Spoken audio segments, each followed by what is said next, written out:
Republic of Football on your favorite radio station, 97.3 City FM. This is the only place to listen to every weekend, Saturday, Sunday. We're always excited to be here. Well, what are we here to do? We're just here to do one job. Bring you all the updates from the major European leagues. You know, when it gets to weekend, right? The boys are actively, they are very busy. Cooking some cash, making some money. And this is the place to listen to the analysis. So while you're listening to us doing the analysis, then you are checking your slips too, you know. Making sure that you're winning some cash. It's Saturday. You want to stock up some cash, then go hard on Monday. Yeah, then when the money is done, you start again. Versus you kind of ashe. Welcome to the show. I'm Gabby Affair, and you're listening to 97.3 live on YouTube, City Sports Ghana, live on X City FM. We also live on TV, Channel 1 TV. Inaki Williams celebrating. Okay, we'll get into that a bit later.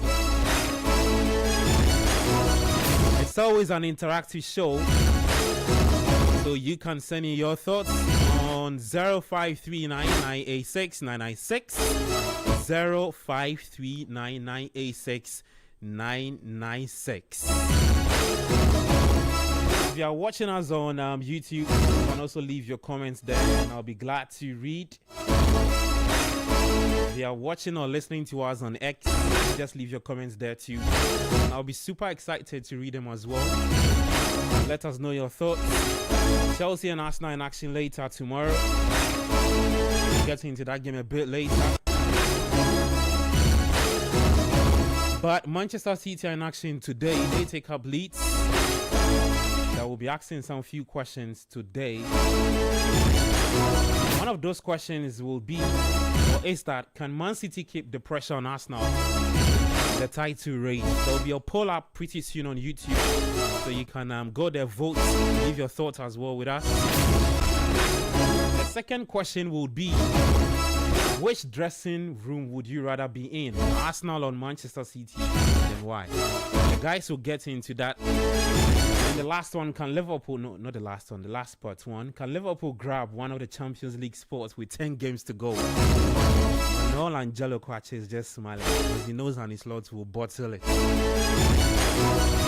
And then we'll take you to Germany. I'm sure a lot of people are not keeping tabs on what Dortmund is doing. They are actually on a 16-game unbeaten streak. Yeah. Borussia Dortmund win today. They close the gap to 5 points between they and Bayern Munich. I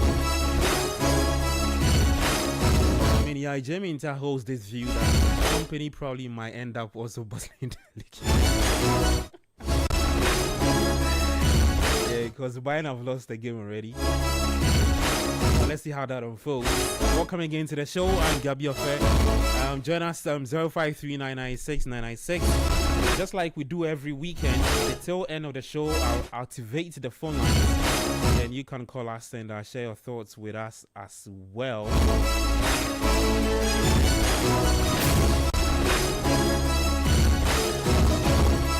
I've got Manuel Angelo Kwache in studio with me.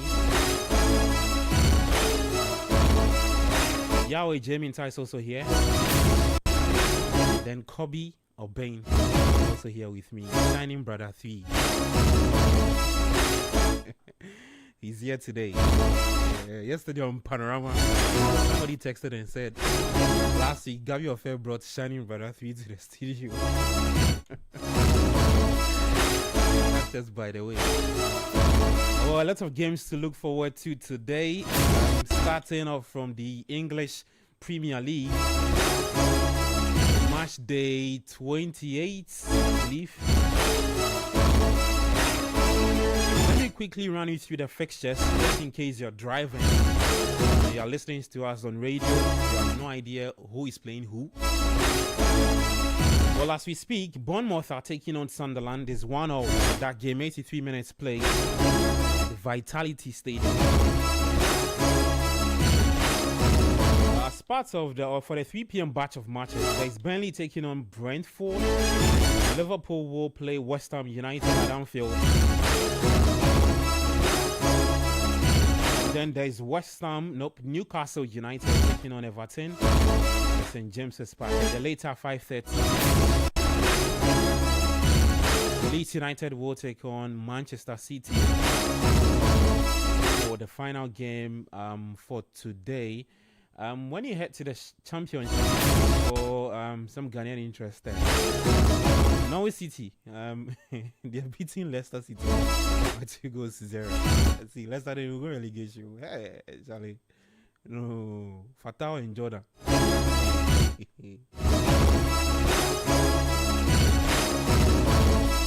For the French Ligue 1, later 4 p.m. there is Rennes taking on Toulouse. 6 p.m. Monaco will take on Angers. And at 5 p.m. there is Le Havre up against Paris Saint-Germain. In Germany, Borussia Mönchengladbach will take on Union Berlin. 2:30 p.m. Bayer Leverkusen up against Mainz. Also at 2:30. And then Hoffenheim will take on St. Pauli. Also kicking off at the same time.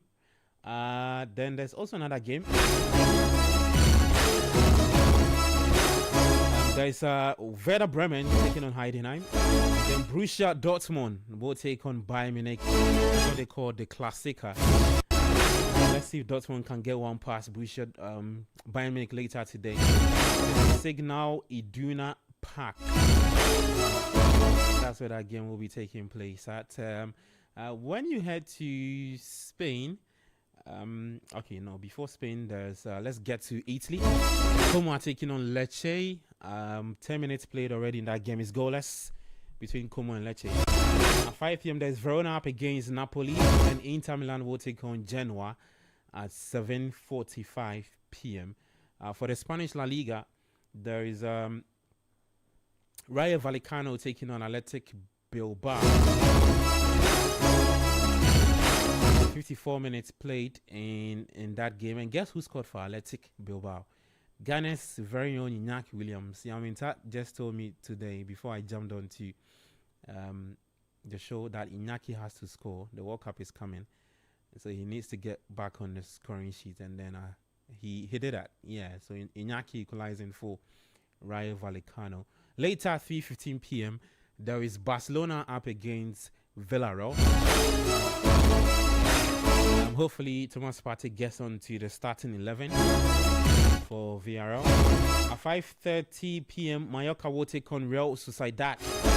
And Real Oviedo up against Atletico Madrid for today in the Spanish La Liga. So that's the games coming up today for the major European leagues in there.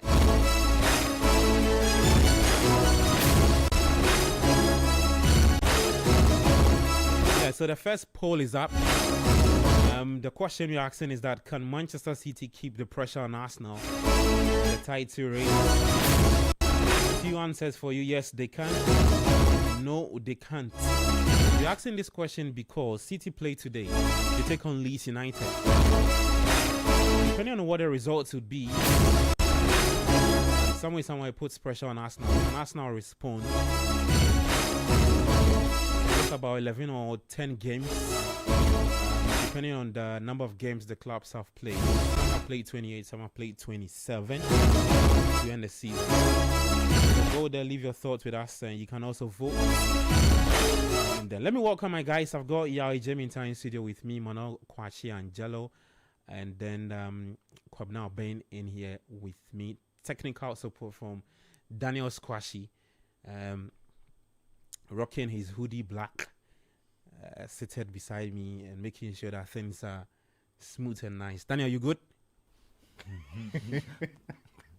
Guys, welcome to the show. It's good to see you. Thank you, man. Yeah, we are here again. A lot of games to look forward to. Let me take just your initial thoughts on what you're expecting today. There's a lot of Ghanaian players featuring for their clubs in there that we can look up to. One is already on the bench for Leicester City. There's another playing for Isaku. Inaki Williams has already scored for Athletic Bilbao. Thomas Partey will be in action later today against Villarreal. Hopefully, he gets onto the starting 11. Real Oviedo, there is also Kwesi Sibo in there for Real Oviedo. Initial thoughts. Let me start off with you, Kwache. Just like you said, it's getting to the end of the season, but it looks like there's still a lot of exciting football to happen. Just on the show, my initial thoughts on when you mentioned Inaki, because last week we were having a discussion about Ghana's striking options. Yeah, the striking force. Yeah, and who starts for? Yeah, we were talking about how Jordan Ayew, maybe at his age, maybe he's not still at the level to be leading the lineup. So if Inaki starts scoring, I think that could be positive for the Black Stars long term. Yeah. Yes. You mentioned that Inaki has to start scoring. Yeah, he has to start scoring. I mean, it's not like his place in the Black Stars is shaky, or he's taken. I mean, based on what he's done. It's not taken, but it is quite shaky. I mean, considering all the politics that come with the Black Stars, especially in connection to the Ayew's possible return to the Black Stars. That's why I said that he needs to start scoring. But even before I get into the Inaki thing, yes, about the championship game that we are observing between Leicester City and Norwich. I mean, beyond Fatawu Shahaku and Jordan Ayew, there's also Ghanaian interest on the Norwich side. Because there's Jeffrey Schlupp, but he's not playing. Jeffrey forgotten man. He's not playing. He has a hamstring. How many games has he played since he moved there though? I think he's played a fair amount, but he's dealing with a hamstring injury.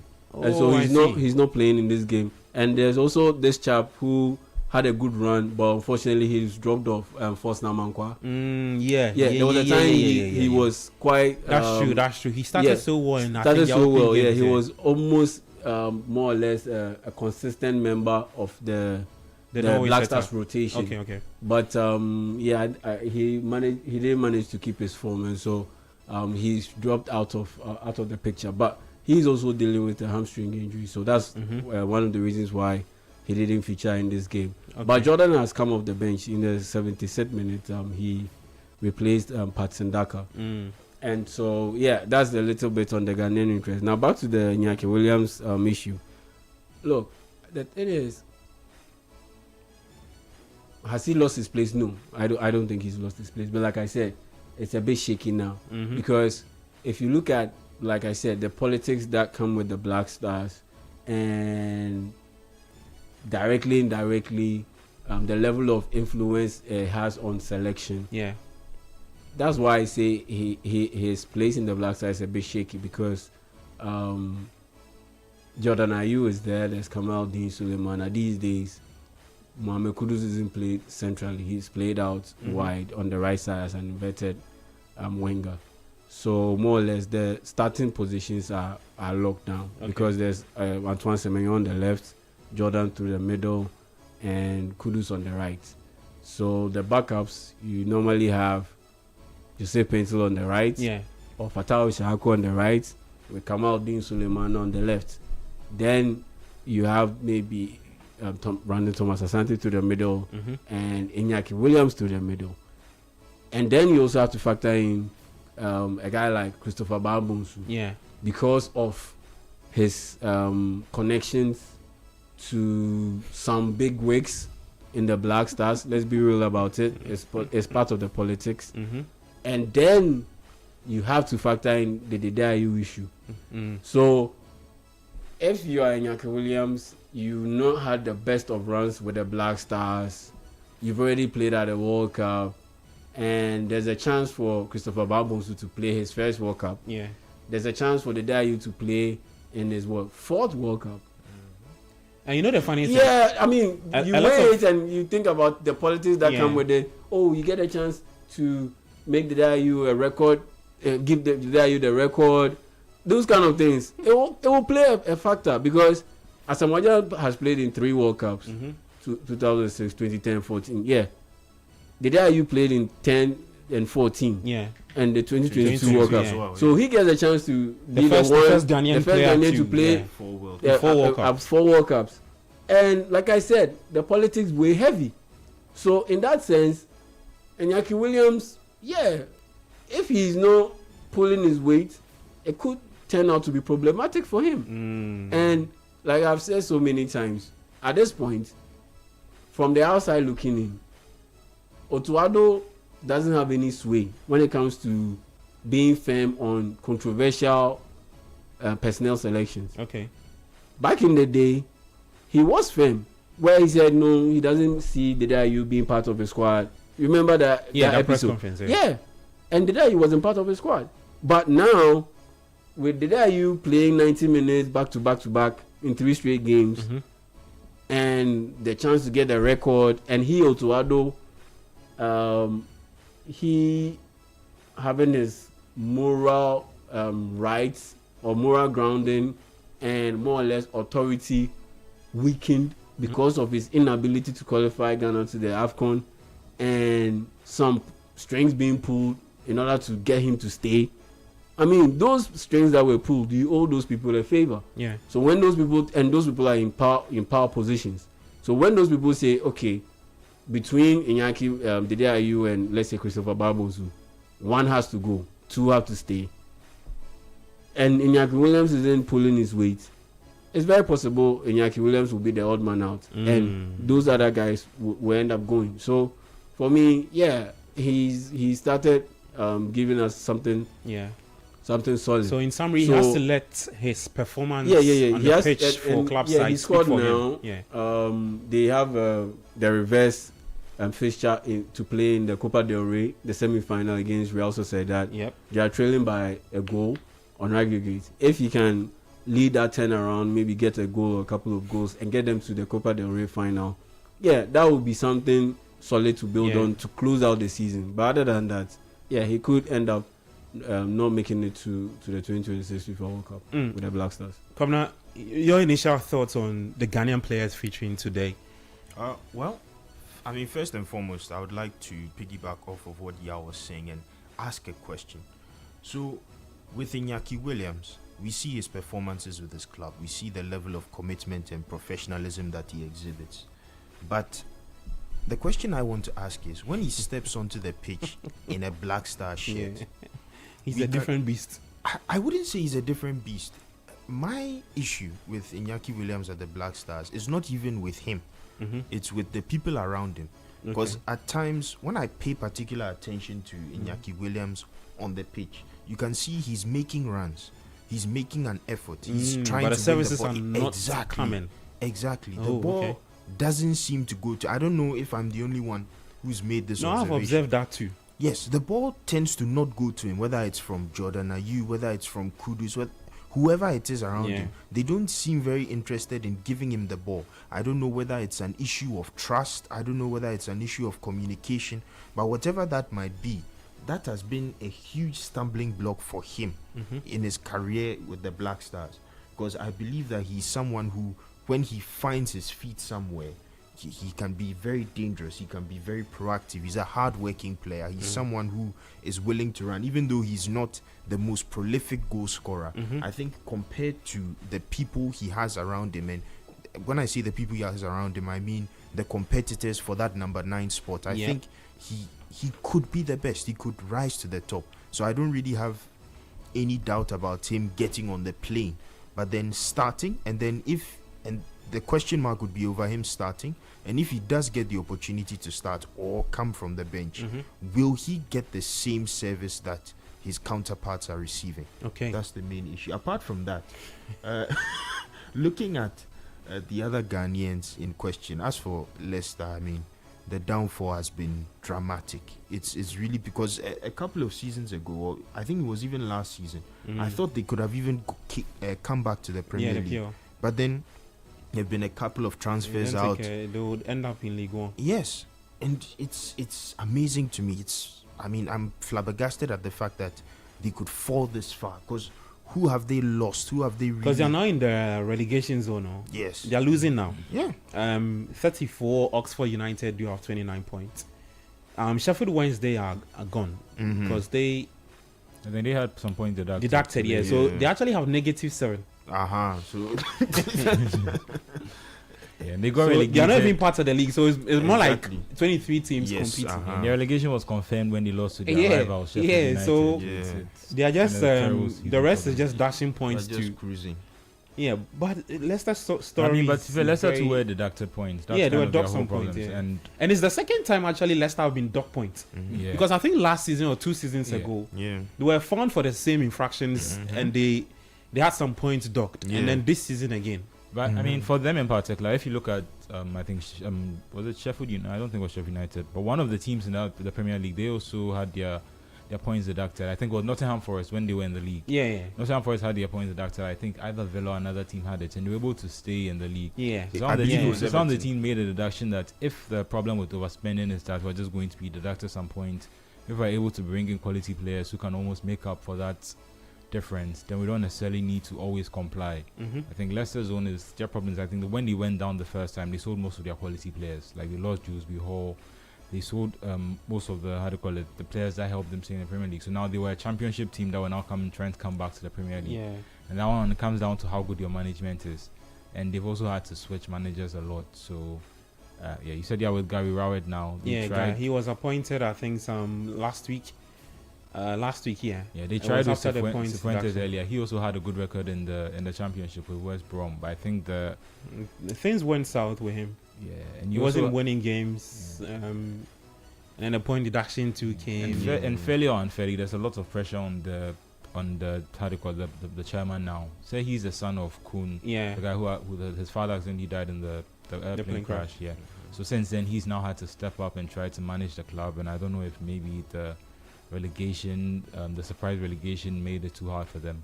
But just on a positive, if you look at teams like Ipswich and even Sunderland, they were in League One recently, and they've been able to find a way to balance everything and come back.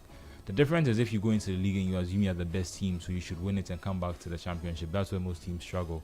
But if you're willing to adapt and realize that it's the financial models and how much you're spending and these things are affecting the club in itself, if you're able to reset and get that part of the club right, it's too big a club to stay in League One for a long time.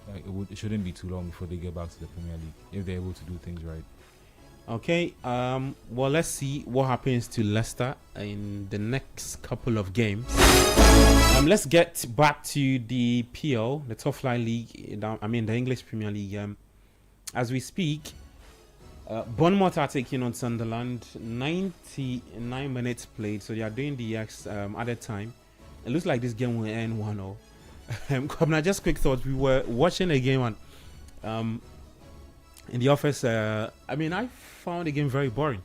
After the first goal from Sunderland, Bournemouth created lots of chances, but failed to bury them. Then later, they had to equalize. They've not been too convincing. And it's very shocking because for a side I thought had their eyes set on clinching one of the places in Europe, I think the Conference League is way more closer to them. To put up this performance against Sunderland is very disturbing.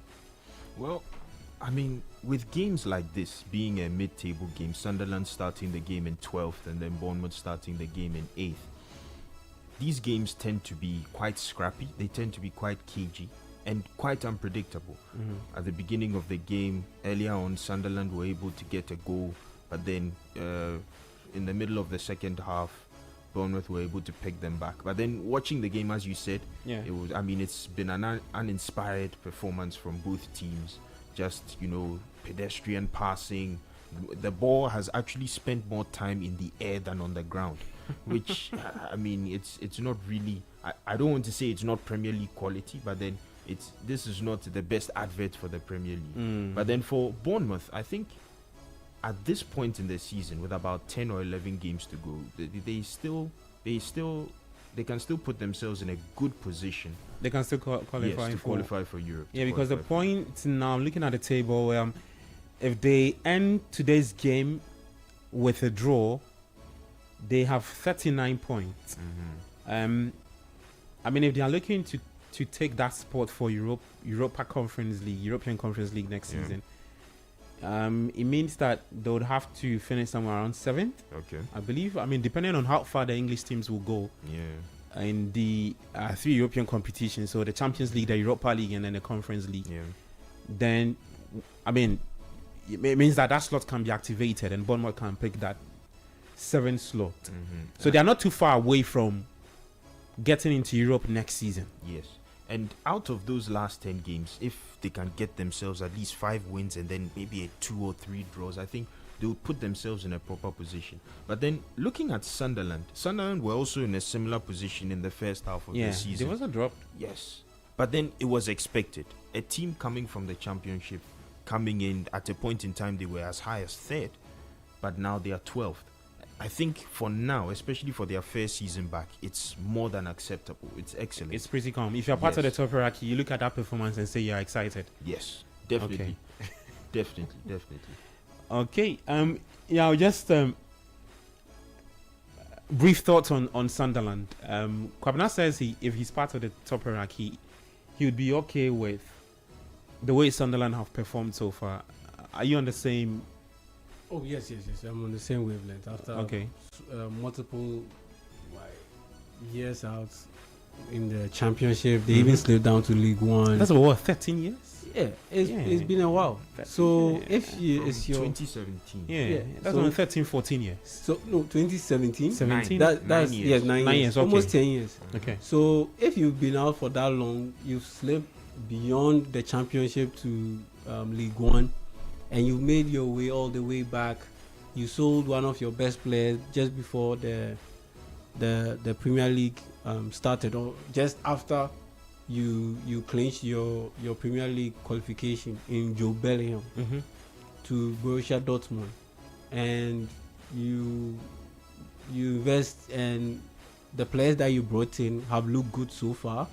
Brian Brobries, the Mayendes, they are not Noah Sadiki. They are not players that you bring in and look, they are stealing the headlines or grabbing the headlines with their performances, but they've been steady and they've been good, and it has reflected in their performance so far in the season. Right now they rank 11th. It's a steady return, and for me I think it's okay. Yes, they had a brilliant start to the season, but Water always finds its level. They were never going to sustain that level of production. Not with this group of players. So you mean they peaked at the wrong time, or maybe? No, it was needed. I think it was needed because what that did was so they were able to gather more points. Yeah, it got them to gather more points, and it eased the pressure on the guys to perform, where they got the chance to be a bit more comfortable, to be a bit more expressive, and not be overly conservative, and be more or less easily beatable. Like because they don't want to risk it. It invites a ton of pressure on them, and then you start seeing them not getting the results. The fans start raising or increasing the tension in the stadium, outside the stadium. Then the top hierarchy starts to panic. Then they are looking at replacing the coach. He also brings in his style, and everything starts going in a downward spiral. Then the next thing you know, they are battling to survive. So that very good start, excellent start that they had, that had them ranked 4th at some point in the league standings. I think it really, really helped them. And now, and that was the record it set. I think it said that it was the highest a team from the Championship. Yeah, directly. Could occupy in the PL. So at that point in time, what that means is that yes, you've been able to gather enough points to guarantee your safety in the Premier League, and that is all that Sunderland needed. Anything else, that's a bonus. And it was going to be a stretch to be able to go to the Conference League or the Europa League. It was always going to be a stretch. Okay. But now that it's super clear that they aren't. Yes, 10 games to go, they can go on a run. But realistically, I don't see that happening. But at the end of the day, the main objective has been achieved, which is to stay in the Premier League beyond our first year of return. Then beyond the season, then we can look at something build on else. that performance. Yes, but for now, I think they'll be more than happy. They're with fine. What they've done. Because so I'm looking at the results. Coach, I'll come to you next. They had a goalless draw against City. I'm looking at some of the big results they had, whether it's a win or a draw. So a goalless draw against City. They beat Newcastle by 1-0. They played out a 1-0 draw with Liverpool. They beat Bournemouth 3-2. They held Arsenal to a 2-0 draw. They beat Chelsea by 2-1. Which one again? Yeah, these are some of the results that actually propelled them to be where they are on the league standings. Kwache? Yeah, I mean, yeah, they've had good performances, and I think most of those performances came at home. Yeah. Initially, I think it was until So I think the that they had the Chelsea win was at Stamford Bridge. That was like one of the biggest for them. The Arsenal draw was at their home, Stadium of Light. The City draw was also at their home, Stadium of Light. Stadium of Light. Kwache? Yeah, so I mean, even though they've had some good results away, they managed to pick a few on the road. But like y'all said, like this is a team that, beyond their wildest expectations, what they wanted to was like secure Premier League football for another season. I think if you understand what Sunderland fans have been through over the last couple of years, I think you just having that solidity and being able to know that they can build from this next season is probably what they want. Because if they look at their recruitment that they did this summer and the impact that they had, if they were able to somehow repeat the trick next season with more money, with more stability in the Premier League, they can actually now start thinking that we can actually, maybe be challenging for Europe and make it more consistent. So, and the thing is, unfortunately, they've just, in the last round of games, they've just been a bit poor, in the Premier League especially. So since their win over Burnley, they've had 3 consecutive defeats. And it's not necessarily surprising, because losing to Liverpool and Arsenal, but I think the Fulham one was probably a game that they wished they could have, got something out of the game to stop that run of games and end up with at least a point today against a good Bournemouth side, who have also themselves, they started really well this season, then they fluctuated a bit. It looked like they were heading towards relegation, but now they are back in the top half. I think that's also a sign of how tight the middle of the table is. I think the top 4, top 5, maybe I can include maybe Brentford and Liverpool in there. I think they've separated themselves a bit. But when you look at the rest of the teams, it looks like losing 3 games away from being in the relegation battle. If they can win 3, 4, 5 games, they can be challenging for Europe, and that's it's one of the least motivated places to be in the table, if that makes sense. Like when you are directly at the top of the table, when you're in the European spot, you have this, you know what you're fighting for, if that makes sense. But if you're in mid-table, it's almost like this could be a good season, and it depends on how ambitious you are. But if you also look at some of the teams that are underperforming, like if you look at the way Liverpool underperformed, how United did earlier in the season, but then they are back, it means it's given other teams like Brentford and Sunderland the chance to move into the top half. Like rather than it being I didn't even mention Spurs. Sorry, Spurs should also forgot entirely about them. But Spurs are also supposed to be one of those teams that should be challenging for the top 6 spots. But the fact that they are not at that level has meant that other teams have been able to step up. And initially, it looked like Sunderland were taking advantage of that. But at the end of the day, like we said, it's a really good season for them, especially if you compare with, because Leeds have been good as well, but they still find themselves struggling for relegation, and Burnley haven't been able to replicate the form that made them that helped promote them. And the irony is both of them were the champions of the championship. They both came up with 100 points. Yeah, Burnley and Leeds, but Sunderland were the ones who came out through the playoff, the lottery system, as they say. But they have been able to be more be more consistent in the Premier League. So I think it's just it's just been a good season for them. And even though it might peter out a bit, I think they can just be proud of what they've done and start looking towards next season. Okay. So that's the word on Sunderland. The Black Cats drawing 1-0 with Bournemouth at the Vitality Stadium. So the update is that points gained from losing positions in the Premier League this season. Sunderland are second, so 16 points. Aston Villa first with 19 points. Bournemouth are third with 15 points. And then Brighton and Hove Albion, they took 14. And the United are fifth with 12. So from losing positions, these are the teams in there for you. Let's turn our attention to the 3 p.m. batch of matches coming up in the English Premier League. And then I'll run you through all the results from the other major league centers as well. But Como are beating Lecce by 2-1, not too surprising. And Cesc Fabregas doing big things with Como this season. I think they would compete in the Conference League next season if they continue to to play like this to the end of the season? I mean, I believe they can go all the way in the Coppa Italia. Because Lecce, they are going to relegation. So, yeah, I mean, as if they can keep it up. I think because I traditionally, think they can. Italy have had very competitive, how do you call it, league. Because I think the quality of the teams at the top is actually quite similar. Yeah. It's only Fiorentina that have been very shocking this season. Mm. Yeah, but I mean, Como have done really well under Fabregas, but I don't know if they can go all the way this season. Okay. We'll talk about the Italian Serie A proper. Let me just run you through the starting 11 for Burnley Brentford. Starting off with the home team in Burnley, 3-4-2-1 formation. Dubravka as the goalkeeper, back three of Rural, Esteve, and then Humphreys. They've got a midfield four of Laurent, James Ward-Prowse, Mejbri, Hannibal, and then Lucas Pires in there. Anthony Brun Larsen, and then Fleming leading the attack for Bournemouth, who are taking on Brentford, and the Tefmore.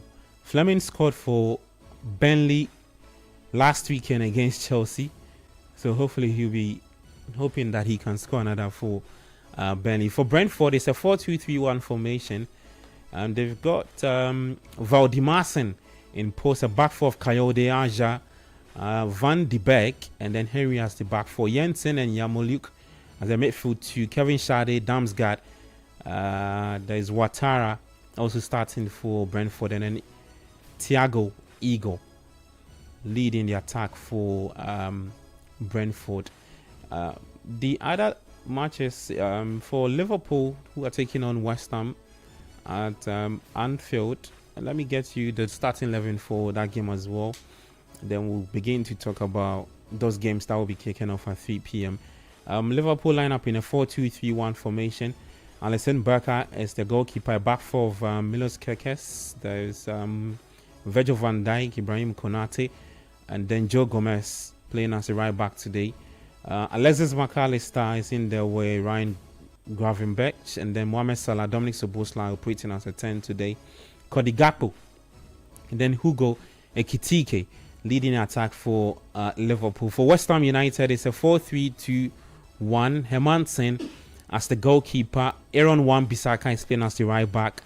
Mavropanos, partner Axel Disasi, top defender. And then there is why are you laughing? There is Malik Diop, the AFCON winner, starting for West Ham today as the left back. A midfield three of Fernandez, Thomas Susek, and then Magasa. They've got Somerville, Jared Bowen, and then Castellanos leading the attack for the Hammers. They're also looking to get some points off Liverpool today. The final game at 3 p.m. is Newcastle taking on Everton. Newcastle United taking on Everton. The starting 11 for Newcastle: 4-3-3. Nick Pope, Kieran Trippier, Malik Thiaw, Dan Bain, and Louise Hall. There is Ramsey, Sandro Tonali, Joelinton as a midfield three, Anthony Langa, Nick Voltimada, and then Anthony Gordon as part of the three attackers for Newcastle United. Everton line up in a 4-2-3-1. Pickford is starting. There's Mikolenko, Braithwaite, Tarkowski, O'Brien, Idrissa Gana Gay, James Garner, Dwight McNeil, Drisby Hall, Iliman Ndiaye, and then Beto, y'all's favorite striker, leading the attack for Jet Office. Yeah, why are you laughing? Come on, let me start off with you. I don't know which are the games you want to talk about. 3 games kicking off at 3 p.m. Which one is your pick for today? For today, I think the most interesting game would be Newcastle United versus Everton. Everton, right? Yes, because these are teams that can be very physical, but then on their day they can be also quite technical. They can pass the ball around, they can keep it moving, they can play some good stuff. I'm very interested to see how the midfield battle pans out, because some of the names I'm hearing: Joe Linton, Sandro Tonali, Jacob Ramsey, and that's on the Newcastle side. Then for Everton, Idrissa Gueye, James Garner. I'm interested to see how that works out, because these are very physical midfields. We have people like Joe Linton, who's more or less a thug in the middle of the park, who has some good technical ability. Idrissa Gueye, even in his advanced years, I think he's about 35 or 36 at this point, but he still has a very strong engine, and he still shows his plays like he's 22 years old. Exactly. He still shows his technical skill in an, I mean, wherever he is, on his own half, in the opposing half, he has a good shot on him. I think it will be a very good battle. I mean, front to back, all the way. And I don't think there'll be much tactical prowess shown by the coaches. I think they'll just allow the teams to go onto the pitch and play. And I particularly hope that Nick Voltemade performs well against Everton today, because there's been some controversy around him. Already tagging him as the wet signing. Exactly. Why? But why? Which shocks me, because when he stepped onto the Premier League stage for the first time, he started out, he was very consistent, he was scoring goals just about every game. I think it's natural that at a certain point in time, a striker will drop off. There are some strikers who, from the beginning of the season, like Victor Gyökeres, from the beginning of the season, they were missing. And it's only now that they've recently picked up form. Even Liam Delap is there. Exactly. So people drop off, people pick up form. Nick Voltemade is going through a bit of a dry spell. I think the Newcastle fans should be patient with him, because he's... Do you think they are weighing him up, his performance, because of what they saw with Isak?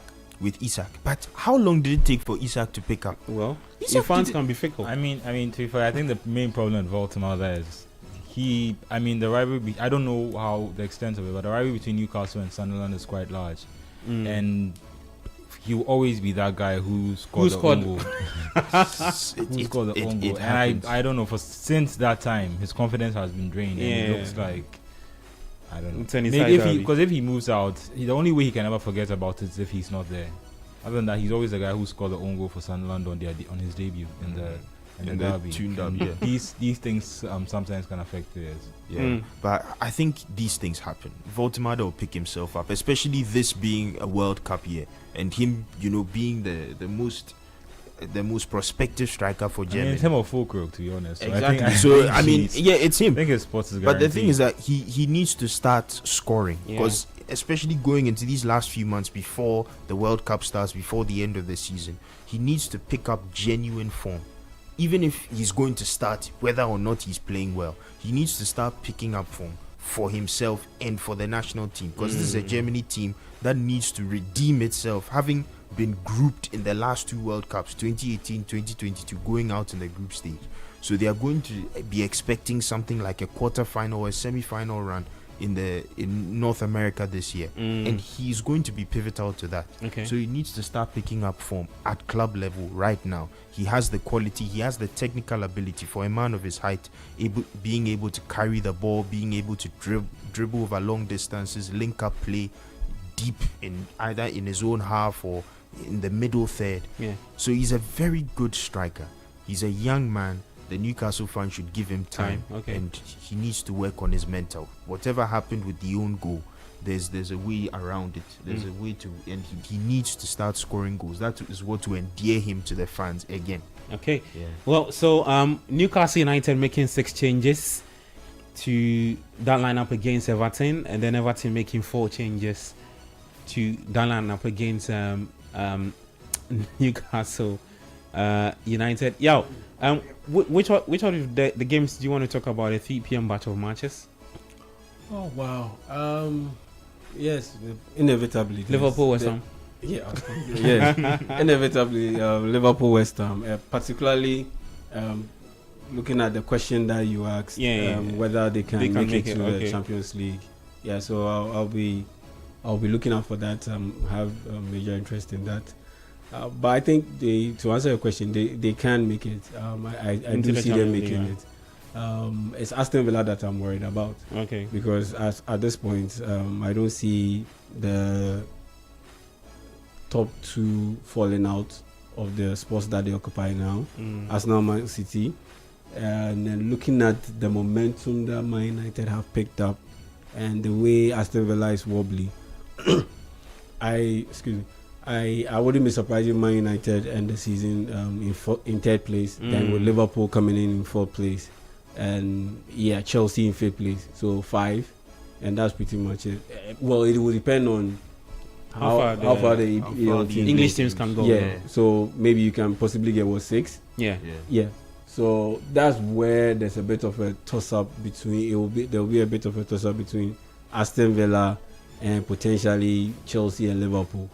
Yeah, those three will be battling for those 2 positions that will be left open. Okay. And so for Liverpool, I think I'm heavily inclined to believe that they'll make it to the Champions League. And out of all the contenders, it's Aston Villa that I am worried about, because per the way they are playing and with all the injury issues, I think it might be too much for them. While they also compete in the Conference League, I think it might be a bit too much for them, and they might just end up slipping. Okay. Kwache, your final, your take on the 3 p.m. batch of matches. Which one are you picking? Yeah, I mean, same thing. Just to see if Liverpool can actually start picking up some consistency and see how they'll end their season.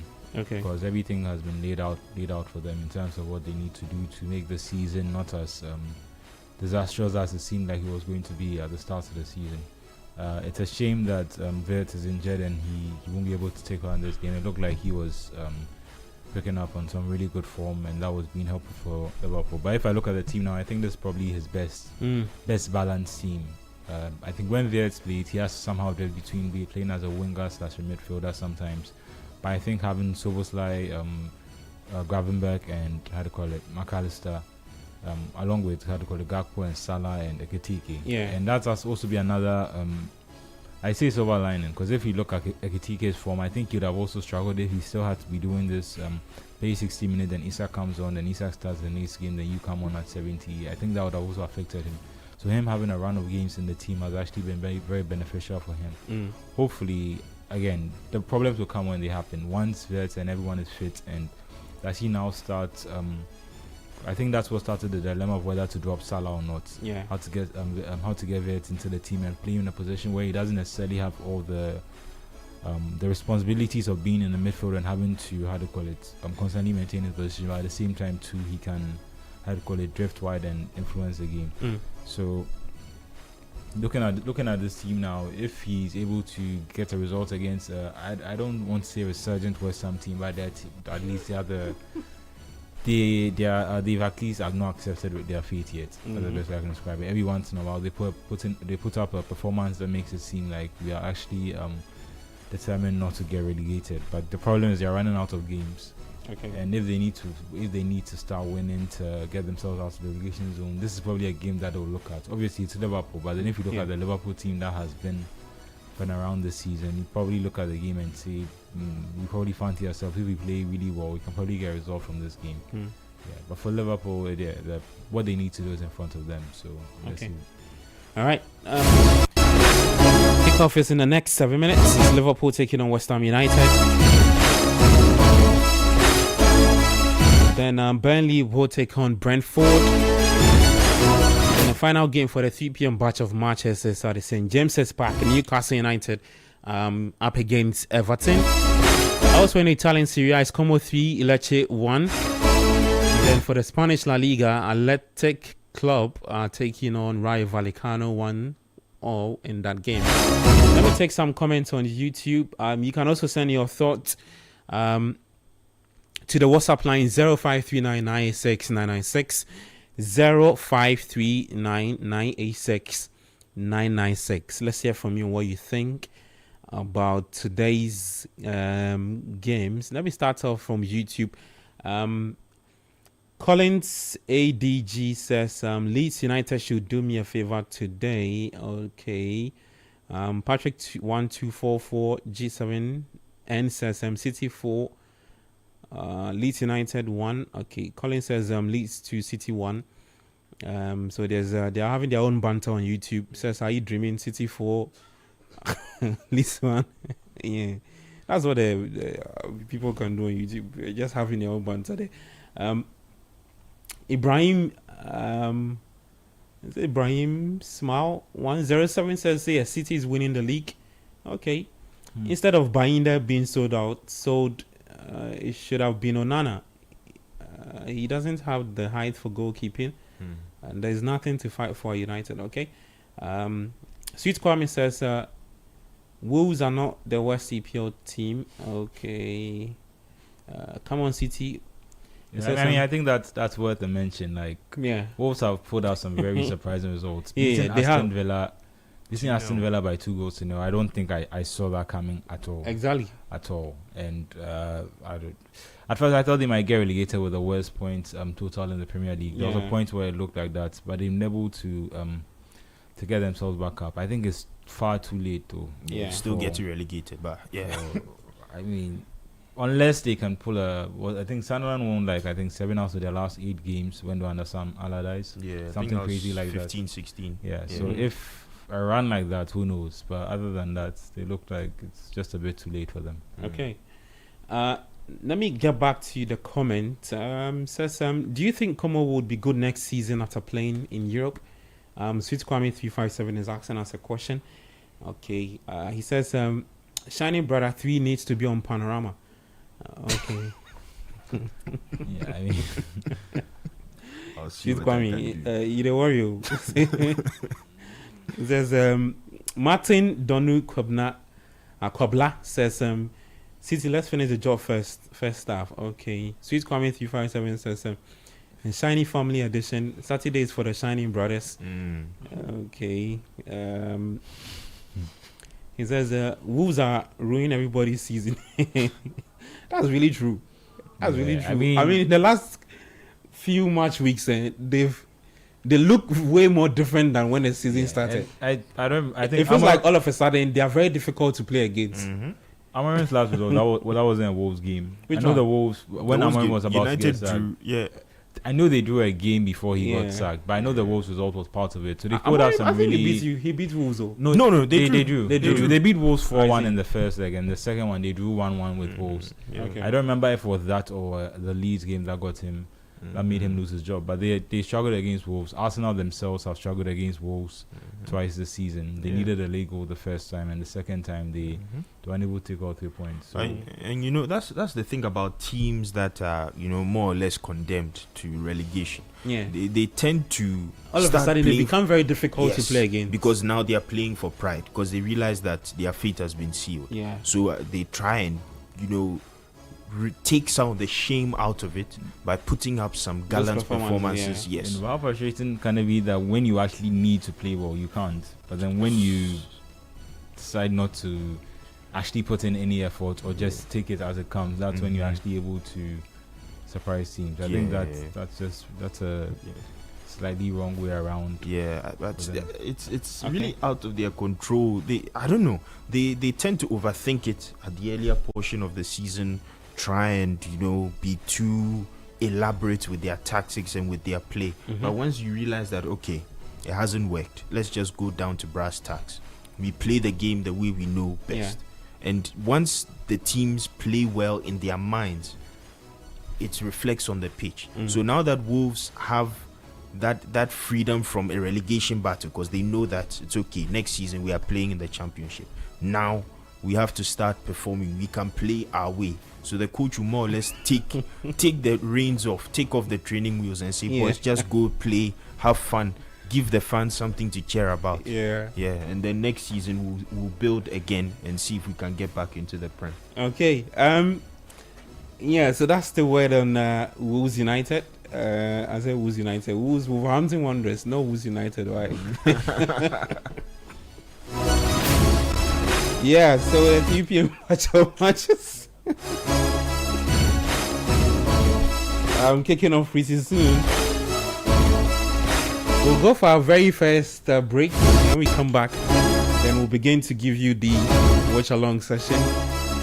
Keeping tabs on Liverpool, West Ham, Newcastle United, Everton. It should be some good games. Then Burnley, Brentford. Later at 5:30, there's Leeds United taking on Manchester City. For the championship, Norwich have beaten Leicester City by 2-0. And for the Italian Serie A, Como do have the lead against Lecce, 3-1. In Germany, Werder Bremen have scored against Heidenheim, but that goal is under VAR check. Bayern Leverkusen are taking on Mainz. It's goalless in the 30 minutes played. Mönchengladbach up against Union Berlin. Also 30 minutes played in Germany. For the Spanish La Liga, Barcelona will take on Villarreal at 3:15 p.m. Barca's home, so Barca will be hoping to win that game and also get some points in addition to what they have already. Yeah, you can also leave your thoughts 053996 996 053996 996. The guys are misbehaving on YouTube. Yeah, you should be listening to the show, not paying attention to other matters. Someone says you're wearing a Haas jersey. I'm not wearing a Haas jersey, I beg. It's not Haas jersey. That is Ho United. It's not Haas jersey. But how is this looking Haas? I mean, maybe because of the red. Well, Charlie, the boys on YouTube, man. They are having their own show. Since it's coming, he's telling me that I'm not reading his comments. What's that? Since it's coming, why should I read the comments? We don't want to read your what comments. you are saying is not part of the show. Oh boy, Charlie, boys,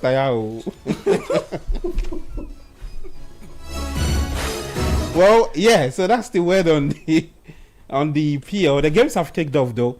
That I don't know why I have a feeling like West Ham will cause an upset against Liverpool today. It's a bad feeling. It's a bad feeling. It's a bad feeling for you. No. After seeing Liverpool do what they did to Nottingham Forest, okay. You know that last second winner from Alexis McAllister. Yeah, I don't see West Ham posing any threat. Yeah, it's very possible. Looking at this, I mean, it's football. It's possible. It can happen, though. but I don't it's see very it. possible with this West Ham team and the way this Liverpool team have been up and down. They can't really sort themselves out in the right back position, rotating Joe Gomez, Dominic Szoboszlai. Now we see Szoboszlai. So why is it that Arne Slot doesn't like using a right back to play that? Okay. I mean, because of Jerry injuries. Frimpong is injured. Because of right? injuries and Conor Bradley. He should stop using Dominic Szoboszlai as a But right back. today he's not using him because Yeah, he's not. Joe Gomez has returned. Yeah. So Joe Gomez is the one playing on the right side. But then what's the And then issue there's with Bradley? Konate, then there's Van Dijk, and then there's Keke. So your regular back four sorted out. And because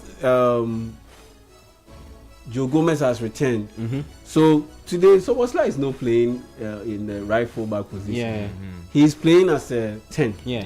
directly behind the lead Ekitike. striker Ekitike. Yeah. And so it also helps that Florian Wirtz is not in the picture because of the exorbitant amount of money they bought him with. Even though sometimes you can clearly tell that Arne Slot isn't too comfortable with starting games, he has to start him. Yeah. He has to start him because of The all price the tag. things The price that tag come and the that come salary. with it. Yeah, and that's how come he looked a bit comfortable, and Slow looked a bit comfortable when the whole Salah fallout came. Because what that meant was that he could play all his midfielders in the starting unit without having to worry about having to manage the egos of players who will be disappointed or who will be a bit displeased with their number of minutes. In that sense, with Salah out of the picture, he could play all five midfielders with two. Vert and Jones in there. Yes, he could play as many as 5 midfielders. And so now that Florian Wirtz is not around and Joe Gomez has returned, it makes life easy for Arne Slot from a defensive standpoint. Yeah. And then from an offensive standpoint, it's also a little bit easier because in that sense, it means you don't have to drop either McAllister or Florian Wirtz. Knowing very well that McAllister is the best guy to complement Ryan Gravenberch. And in that sense, it also means that you don't have to force Szoboszlai to play as a right full back. Yeah, because in order to accommodate Florian Wirtz. So I think this is their best squad. Okay. And players have been playing in their regular natural positions. And that makes you And so confident. for me, they can I win the think game. looking at all that plus last week they being able to dig themselves out of that hole they were in and beat Nottingham Forest away from home. Yeah. Last minute winner. Yeah, I definitely see them beating West Ham. Okay. I think the last minute winner is quite important too, because at the start of the season, remember they were winning very marginally. Those last minute winners. Yeah, I think they had they did that consistently in 6 games or so. And then they had that long spell where it seemed like they were constantly losing by last minute goals or equalizers. So I think just mentally to flip everything around for them, I think it's a positive that they were able to win last weekend. And well, speaking of that, Liverpool have taken the lead against West Ham United. Is that Hugo Torres Ekitike? Because is that how you guys call him? Hugo Torres Ekitike. When he went, went with the whole Torres hair look. Well, says Liverpool one. Numbers and the movement. It's too much of a stretch. Well, it's just one season though. So I mean, in terms of Torres, in terms of I think he has that agility. Yeah. In terms of the Torres. he moves like that. In fact, some of the goals he scored a lot this season gives me that Torres vibe. Yeah, and he has a lot of clever finishes. Like just instinctive. You can just tell. Well, that was a very smart pass from. It was who? Gravenberch. Very, very, very good sense of awareness. Yeah. I thought he would smash it. Because for a second I thought Ekitike was it. in acres of space. He was in a very good position to smash it, but he read the situation and he picked the right pass, and Ekitike he delivered the finish. There was a little bit of a deflection though. That's what threw the goalkeeper off a little bit. But at the end of the day, I think he went to the players' legs as well. Yeah, we're about to ask if he's the signing of the season. I thought I told you about sign of the season. Well, for Liverpool, if they hadn't been for Liverpool's poor form, where they had a spell where it looked like, and I would also blame that on the fact that he was now competing with Isak, like I was saying. If he had a run of games throughout the season and he had been able to be fit and maybe have more of an impact in those games, I think you could easily argue that he's been one of the definitely Liverpool sign of the season, the one that's clearly worked the most and made sense. And it also now throws into the question: did you really need to spend 150 million on Isak? The answer is no. Did you need to drag out that whole thing? Let him not train for a whole summer. It gets to the end of the season. The whole they issue needed to sign him. give some They competition. needed to sign him. I disagree. No, it's not about competition to create competition for Ekitike. It's about it was the best chance to have one of the world's best strikers at Liverpool, rather than lose him to a direct competitor in the European scene. At the price that you had to pay for him, I'm not sure if with the salary. even with this injury woes. Even Barcelona would have paid at least 80 or about 90 or 100 million. So then let Barcelona spend that money, not Liverpool. Oh, sorry, for Isak. Yeah. For Isak. Mm-hmm. They would have still have to pay. And you know what we say about English tax. Yeah. Aside you buying English players, you are buying from an EPL team. It will definitely cost a little bit more.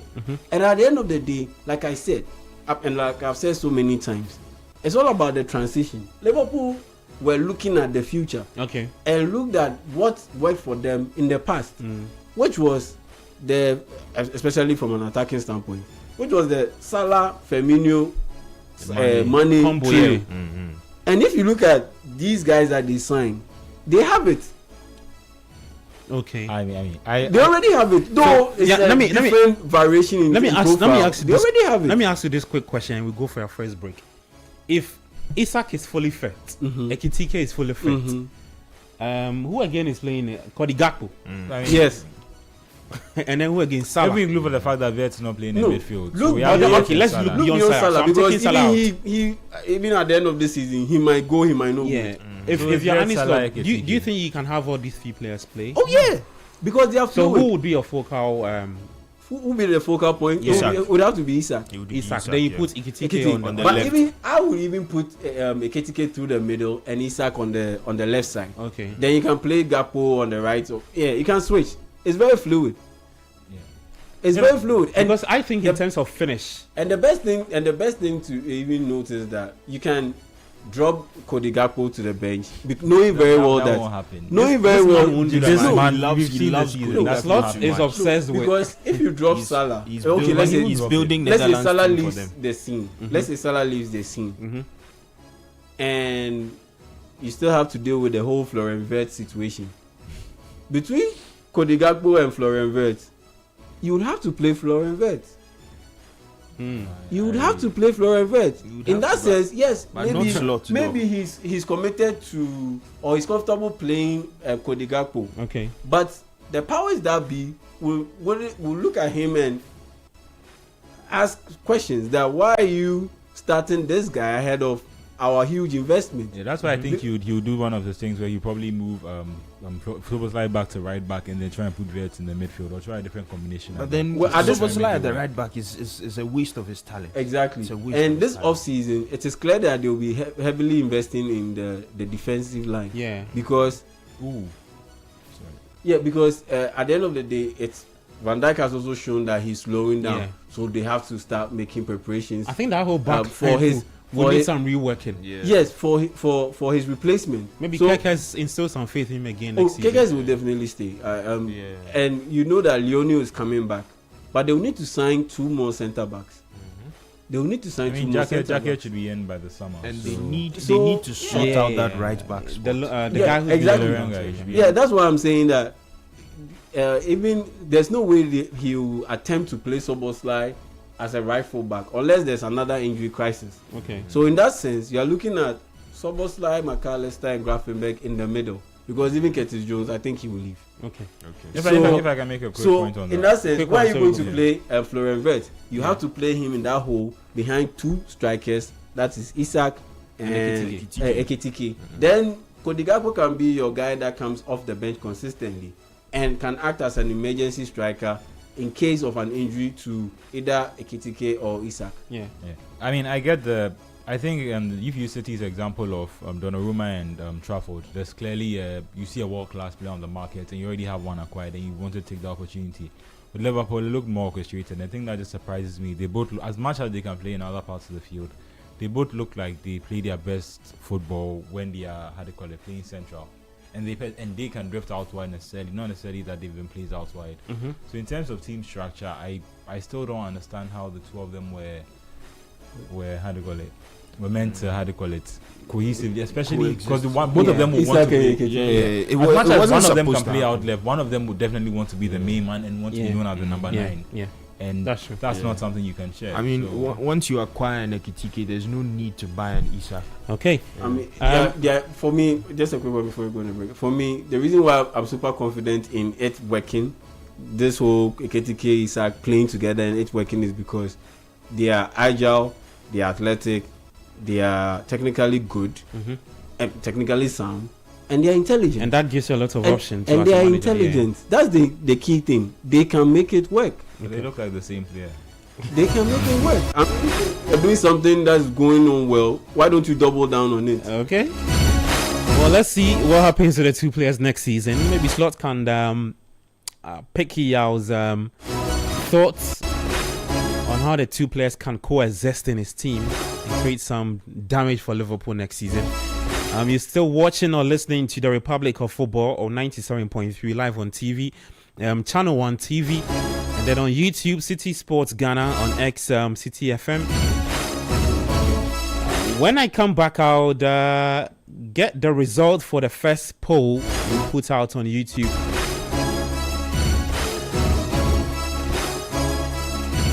The question we asked was if City can keep the pressure on Arsenal in the title race. If you've not voted, please do so. And then we'll move on to our next. There's Liverpool in there to talk about, and Borussia Dortmund taking on Bayern Munich later today in the German League. I'm Gabi of 97.3. We'll be back after this break.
Gabi. This is the Republic of Football on 97.3, also live on Channel 1 TV, and live on YouTube, City Sports Ghana.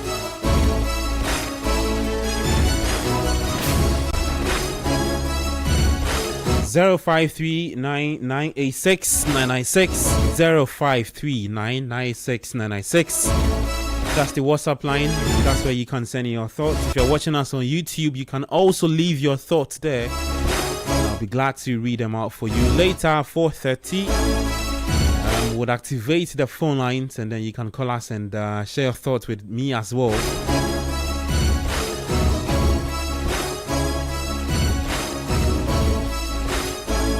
Well, as we speak, Liverpool do have the lead against West Ham United. Liverpool 1, West Ham 0. Hugo Ekitike scoring for Liverpool. Barcelona are taking on Villarreal at the Camp Nou. Is goalless in that game. I'm not too sure if Thomas Partey is playing. Nope, he's on the bench. Yeah. Okay. Let's see if he can get some rest. Sign Papa Gay. So Yeah, it doesn't surprise me. Pap Gay has really upped his game. He's stuck with those two for a minute. Yeah, exactly. So I think his main competition for that defensive midfield position would be Pap Gay. Yeah. And Pap Gay is much younger, much more mobile. He's physically far more sound than Partey. So at this point in time, I think Partey will just have to get used to coming off the bench.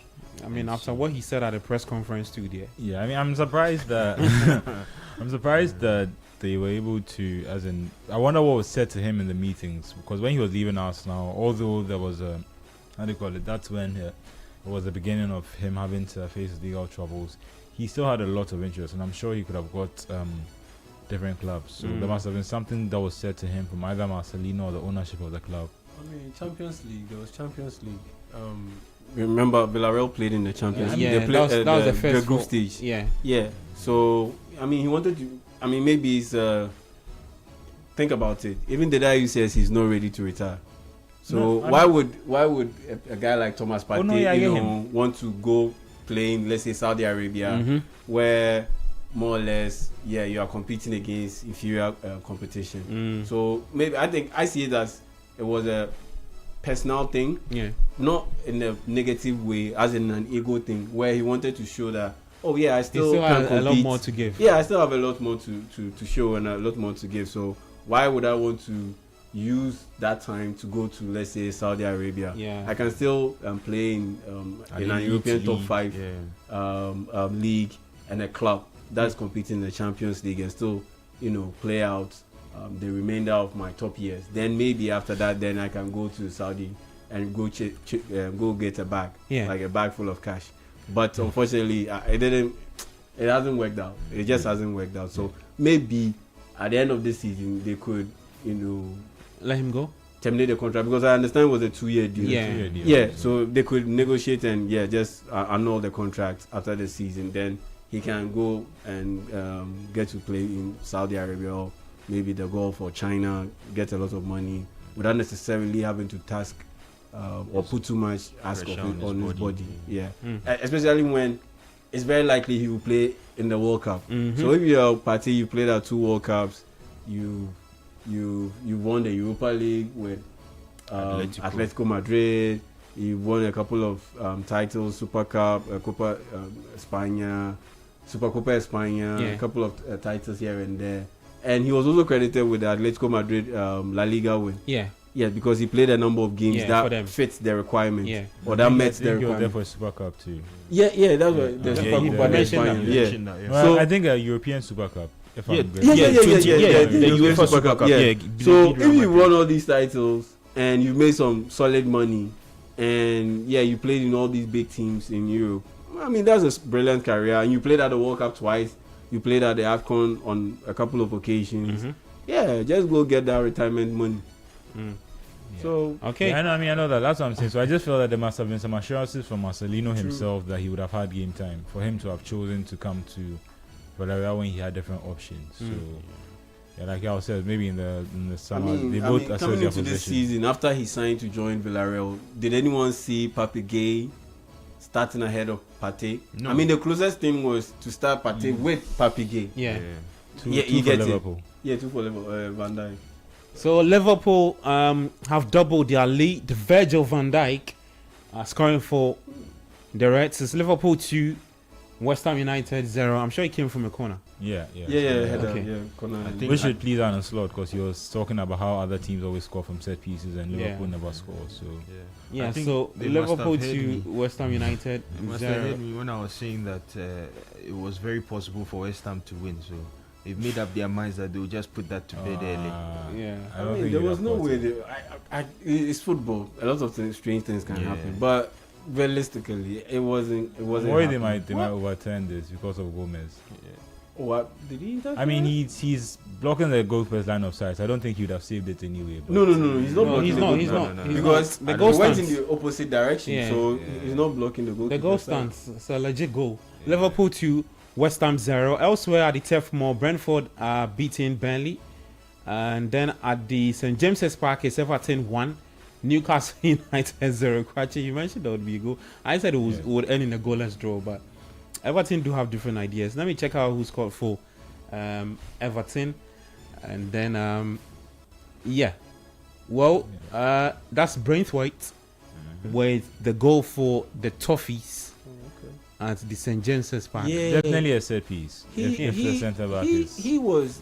Brentford too. It looks like my tab is blinking here. It looks like Brentford have added a second It's goal. good for Brentwood because he looked like an almost certainty to be in the England national team for Yeah. the World Cup because he had a brilliant campaign last season. Yeah. Then this season comes along and injuries just messed him up. And so, if Harry Maguire is even pushing to be in the England national team, You think will be there. for the- Brentford should look at what surely he. be there. Yeah, Okay. if he can have a strong closeout To this into season. the season, yeah, he could be a possibility. And on top of that, I don't know. I'm not too comfortable with Ezri Konsa. Yeah, I'm not too comfortable with Ezri Konsa because he looks too hesitant for me every time he plays. And you know, John Stones is always hurt. If I'm Thomas Tuchel, I'm not taking him. Okay. So there's a chance. There's a chance. And Jarrell Konsa hasn't necessarily Lift the world up. taking the chance to come in as a more or less a replacement and give Thomas Tuchel major headache. So it's very likely it's going to be Maguire Yeah. and potentially Dan Ben and Maguire. those guys. But yeah, Harry Maguire. No, I'm not too comfortable. with Really? Maguire. I think Maguire for England is After a all different he's done for animal. United. Generally, the thing is that even when he was in the worst of form at United, his England performances were solid. He So hasn't played for England for a while. exactly. But then just looking at him, looking at the track record, and looking at how he's been able to pull himself out of the doldrums to now being a consistent performer for United in defense, I don't see why he would not make the squad at all. Especially in this era of expanded 26-man, possibly 30-man squads for the World Cup. I don't see why he wouldn't make it. Well, I it's don't- Brentford 2. Hold on for me. Brentford 2, Burnley 0. Guess who scored for Brentford the second goal? Yeah, so Igor Thiago. Igor Thiago. he's Is it a back. penalty? No, this was No, it's not. This is a well-worked goal. Yeah, Assist from Alpha. Damsgaard. Our Golden Boot candidate. Yeah, I mean, Damsgaard scoring is and very, assisting. very underrated. Yeah. Plays for Denmark. Last right? season, Yes, he does. last season was among the top 3 in terms of assists Yeah, for Brentford. for Brentford Yeah. in the league. Yeah, and this season he's also in there, and he's I'm not quite surprised if he's a solid player. He's been good from way back. If you remember, Yeah, all the way the for- 2018 World Cup, I remember good. he Yeah, was yeah. Euro yeah, 2020. Euro Yeah. 2020 when Golovin was doing really well for Russia in that tournament. He's They had good, a but you never hear his name, you know, Being as one of the mentioned top for big transfers top, or top anything of the players sort. in the league. But in terms of production, Okay. he's right there. You were saying something? Okay, Kwachi, you wanted to say something? Then I'll bring the result for the first poll we have. no, I was just pointing out how do you call it? You were making a point about earlier. The England centre back. Yeah, about the England Oh, centre back okay. options. And I was just thinking that you must I'm not trying to be critical of Harry Maguire, but you should be But able to you are find trying to 5 be better critical. defenders than Harry Maguire to take to the Oh, World they are. But the At this thing is, age. it's the availability. Because if John Stones is available or had been available for Man City consistently, and Brantwaite had been available consistently for Man City, all things being equal. Hey, Bossa in high line. Hey, And it's Flick quite a will pass. use this highlight. What to are you kill- doing? This highlight to left-footed, kill so he them. wants to cut in onto Yes, his left foot. If you just shoot. No, different was they missed it. Perez should I have think he struck should have any scored a other ball. pass. No, still whether left foot or right foot, he should have. What's in high line? Yeah. Pepe should have taken. Look, so right from here, as soon as the player makes the run, because the player was way more ahead than that's just Kundi, right? Yeah. Looking I like mean, Ronaldinho. yeah, if your high line is like in front of your halfway line, you're always in trouble. Because someone can just stand on the halfway line and always get through all through. So Yeah. maybe it's how high they were attacking in that sequence. But I mean, like I was saying, if all things being equal, if those guys are available, Maguire wouldn't even be in the conversation. So yeah, that's why there's the availability issue. Brantwaite hasn't been available that much. John Stones hasn't been available that much. So yeah, Maguire has a shot. Though even he hasn't been available that much. Yeah. But honestly, I don't see Thomas Tuchel taking him. I mean, until Michael Carrick came, I don't think it would have even been considered an option. So I'm just trying to point out Well, that that's true. are we not looking at it a little short term? If that makes sense. Like maybe if he can continue up to the end of the season, that's a valid argument. But Okay. I mean, Guys, for the polls, the first one we had on YouTube, the question was, can City keep the pressure on Arsenal in the title race? 83% say yes. 17% say nope. City cannot. Yeah, so we had 65 votes. That's the EC declaring the result. 65 It's finished. 65 votes. Guys, so I think we all agree. Kobna, you agree with that? 83 saying that City can keep up the pressure on Oh Arsenal. yeah, they will definitely keep up the pressure. on They Arsenal. can. They can, right? They definitely can. And And even usurp them. they To really the can. title. Yeah, Again in yes, this in this season. Yes. Hey. The thing is that Arsenal players, I don't know. You know, Thierry Henry made a point a month or two ago. He said sometimes the fear of winning is greater than the fear of losing. And I think that has been Arsenal's problem for the past few seasons. They've gone from comfortable positions with large point gaps to just constantly dropping points at crucial games in the final few games of the season. Yeah. Dropping The last points, 12 games, yeah. The last losing. 12 games. The last 12 games of the last 5 seasons they've played. They've dropped. I think the only season they picked maximum points was in 2022-2023 season. Exactly. Yeah. And still, I think they did 10 out of 12 wins. yes. So sometimes winning, it has to do with a certain level of experience. So you don't necessarily need players who have won leagues before, Okay. but you need a manager who can instill the mentality of winning into you, even though you might not have won a trophy yet. For someone like Guardiola, he's very good at working on the psychology of his players, getting them to understand that from now on, every game is a final. So just focus on the game fully. Yeah. Be completely committed. Don't think too far ahead into the season. Just take it one game at a time. Arteta, at a point in time, his boys get jittery, and he also seems to get jittery with them. He doesn't know how to calm the ship. He doesn't know how to take charge and tell them, look, take it one game at a time.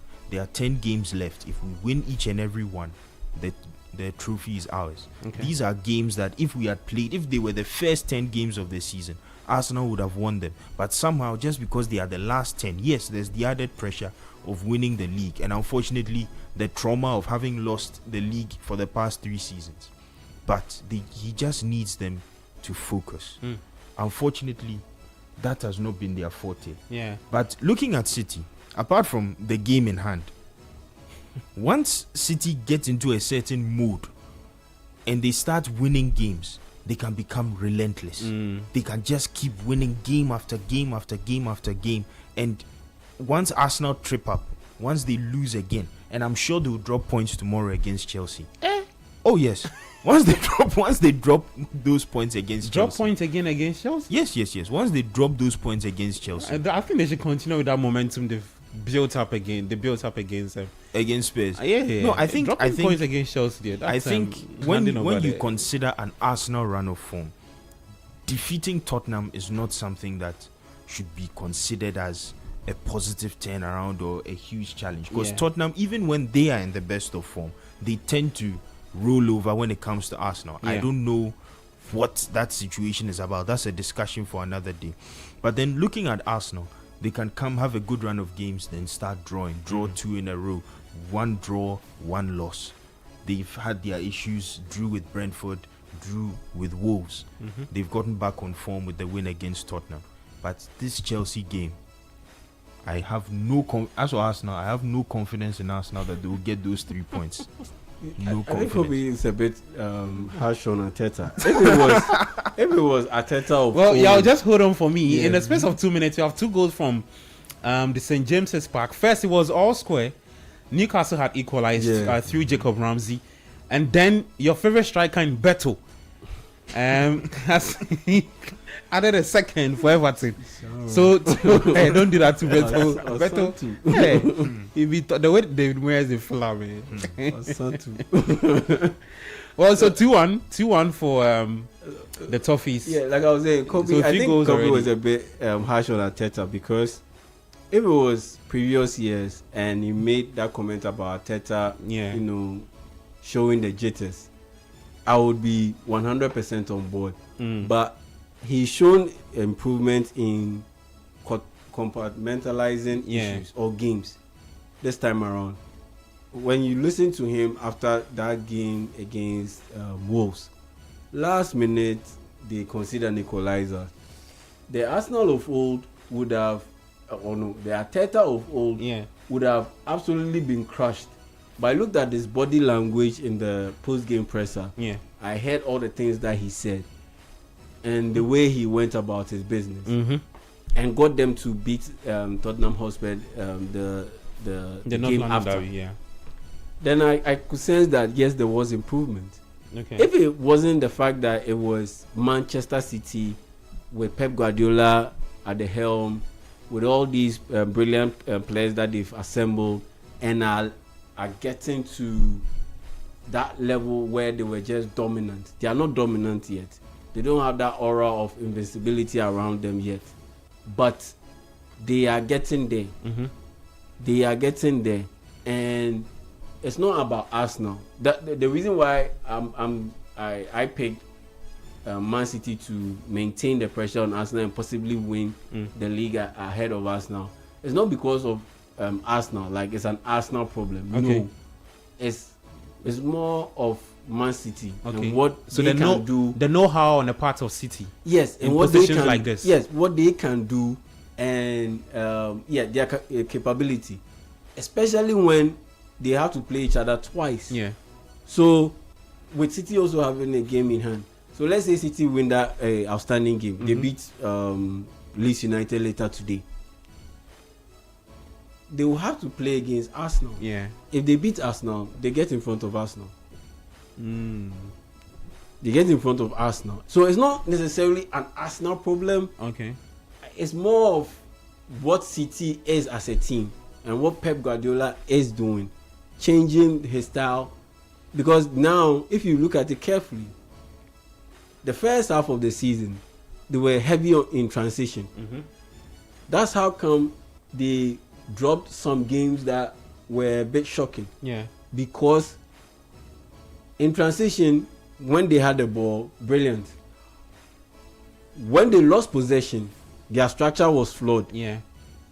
And then there was the fact that there wasn't Rodri, and even when he was there, he had just recovered from the ACL thing, so he wasn't himself. And on top of that, in his absence, Nico Gonzalez couldn't keep up and do that job that Rodri was doing in his prime. And so, structurally, there were flaws, and there was some injuries to the back line. That's why they went in there and brought in Maguire. Yeah. So, transition, heavy transitions. But they realized that that is not sustainable, more or less. And so, the second part of the season, he's rejigged a little bit. They are still doing the transition bit, That's why he brought in Antoine Semenyo. One of the reasons why he brought in Antoine Semenyo. Yeah. But now, in his one of his pre-game presses, he explained that no, it wasn't he explained. BBC, their tactical correspondent, he referenced a 2006 article that Pep Guardiola wrote about Spain at the World Cup, 2006 World Cup, when Spain beat Tunisia by 3-1, and he gave practical breakdown why his fluid front three wouldn't necessarily stay up top or upfield deep in the box, but they will drop off a little bit and drag the defenders along with them, but not too close to the middle, because if it's too close to the middle, then there wouldn't be enough space for the midfielders. And that game they played Xabi Alonso, Cesc Fabregas, and I think Marcos Senna. Yes, I think it was Marcos Senna. They wouldn't have enough space. So in that sense, it is down to the strikers or the forwards to be able to judge or read the level of distance that they drop, and to be able to make that perfect read in terms of timing, to run in behind the defenders who are with them or who have moved a little bit deeper with them, and so there's space in behind, knowing very well that the fullbacks have also advanced very high up the pitch. So in that sense, now that is what they are doing, Man City. And since Antoine Semenyo was introduced to the setup, knowing very well that he is their only more or less out and out winger, because now Savinho is not available, Jeremy Doku still is not available, so that's how he's rejigging. And I look at all these things, and I look at Arsenal, for instance. Are they doing those adjustments? I don't see it. So it's not an Arsenal problem because they are quite comfortable doing what they are doing and what they've done so far. The set pieces, relying on counter attacks, a few Gyökeres good goals here and there, but you need to do more to be able to fend off this Man City problem, quote unquote problem, if you are Arsenal. And I think they've done their bit and they are doing their bit, but like I said, I don't see it as it being enough to be able to beat Manchester City to win the title. I just don't see it. It's like it will be like a throwback to Jurgen Klopp in his prime Liverpool, where you could tell that take Man City out and Jurgen Klopp would have won 2 extra Premier League titles. It's not that his team was bad. It's just that he just ran into an absolute juggernaut where there's nothing you can do. You've done your best, but some way, somehow, there's a tiny step higher than you. And that's where Manchester City were operating at. So, at that point, even now, people who, at that time I raised that point, people were just coming at me like, oh, you're overly rating Jurgen Klopp. But now they see it, that this guy, the job that he did, it was super, super, super remarkable. That he leaves and an slot comes in and he wins the league title based off what Jurgen Klopp had done. The moment Manchester City slipped. So that's how I see it. And like I said, I don't see it as an Arsenal problem, but it's just that Man City are just too good. And I see them getting better as the season comes to an end. So that's why I see Man City potentially winning the title, but definitely keeping the heat on Arsenal to the very end. Okay, so you are doing justice to the first question we asked, if City can usurp Arsenal to the title. He thinks yes. Elsewhere at Turf Moor, it's been a great away day for Brentford so far because it's 3 goals and most likely 3 points all before halftime. So Brentford. Okay, speaking of threes, Liverpool have added a 3rd goal from Alexis McAllister. It's Liverpool 3, West Ham United 0. Good day for Liverpool fans, manager and his lot, and the Liverpool players themselves. So that takes us to our second question we asked, and the poll is up on YouTube. And the question we're asking is that if Liverpool can grab one of the Champions League spots with 10 games to go, Kwache will do that job for us. It was a corner kick. The technique from look at the pass from, and the pass was from Ekitike. So again, that was sweet. That's technique overload. See, Oh my pass, goodness! cushion Yeah. pass. What's Brilliant Bissaka doing? One was execution. trying to head it off the line, but Yeah. he ended up Heading it in. helping it. Yeah. So Liverpool doing justice to West Ham United. Liverpool 3, West Ham United 0. So our second question is up. We have some guys voting already. Question, let me start off with you on that. Yeah, how to say slightly on that topic. If Liverpool can grab one of the Champions League spots with 10 games to go, this conversation can actually be broad because depending on how the English teams fare in Europe, right, the slots could be 5 and maybe 6. So, but just let's just limit it to 4 or 5. Okay, 5 for now. If if you think Liverpool can, I don't know if you want me to help you with Liverpool's run of games, or you've checked already. I have an idea of who they are playing. I Okay. mean, I think this weekend is quite crucial because Yeah. Arsenal are playing, how do you call it, Chelsea. Yeah. So if Liverpool win, I think they will win this weekend. If Liverpool win this weekend, and how do you call it, and Chelsea are unable to pick up points against Arsenal, Yeah. I definitely think that Liverpool now Their have the chances edge are good. with the run of games and with the fact that Chelsea have. I mean, it's not a tougher game, but I'd say playing against PSG would probably be more exhausting than having to play against Galatasaray. So in that sense, I'd back Liverpool to use that advantage to be able to just secure the spot. Because if they win this game, the gap goes to 3 points between Liverpool and Chelsea. Now it's a matter of whether Chelsea are going to be good enough to take points of Arsenal tomorrow. If Chelsea are able to take a full win of Arsenal tomorrow, that also changes the title picture. Had it completely, but it also means that Chelsea put themselves back in position to be the best team to qualify. Okay, Yeah, Kwashi, now- just hold on for me. Barcelona have responded. Hey. It's what's he doing? The chest bump. Chest bump was savage. Lamine Yamal with the goal for Barcelona. 27 minutes played at the Camp Nou. The Barca fans elated to see their young kid, star kid, whatever you want to call it.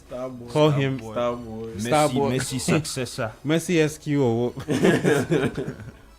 Yeah, so the goal scorer is Lamine Yamal. Look at that. Junior Messi. Nicolas Pepe loses the ball just around the center circle. Really good pass. Femin lays in a sweet pass to find Lamine Yamal. I mean, that's a bread. It hasn't got enough power, but just finds his spot and goes past the goalkeeper. That's the thing. For a finish like that, it takes more technical skill than power. And you Just see, I was placed just it. about asking this question. Yeah. It's something I've realized with Ekitike. Mm-hmm. A lot of his goals hasn't got like much power. He just picks a spot Yeah. and plants the ball there. The next player who does that too is Cole Palmer.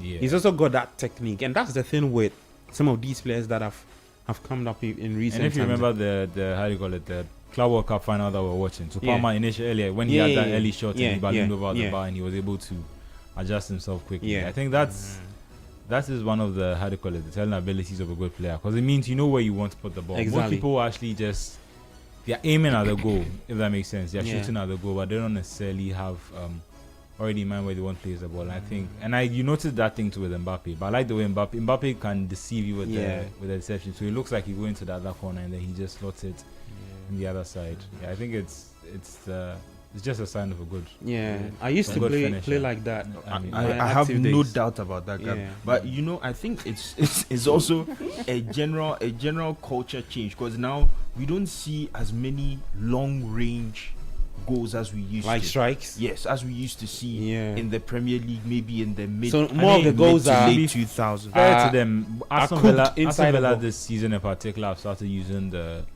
long goal system. So if you've noticed, they've had a lot of strikes from Buendia and Morgan Rogers. and different Rogers, players. yeah. And they've also realized that they give a lot of space around the areas. And in terms of outperforming their XG, all do is how that score from there. The more goals that they're able to take advantage of, because they have the space and they are technically gifted players, it can work. Yeah. So for some teams, it doesn't always work. But I get what you mean that now. Yeah. And you even note, I think Semenyo too, since he's the latter part of the season, earlier on in the season, he was also shanking it a bit. But if you look at it, since he's moved into City especially, it looks like he's got this placement. Just keep the ball down low on target, and yeah, it's showing. Okay. It's went for them. So, Kachi, I think you're making a point on Liverpool if they can make it grab one of the spots for. Yeah, I was saying that it's dependent. This weekend is quite important, and if Liverpool are able to win and Chelsea are not able to win tomorrow, I think that puts them in a better position, especially if you look at the games that Chelsea have to play. Yeah, the games that Chelsea have to play. If you look at the Champions League, especially like I was saying, playing against PSG might be a tough test for them.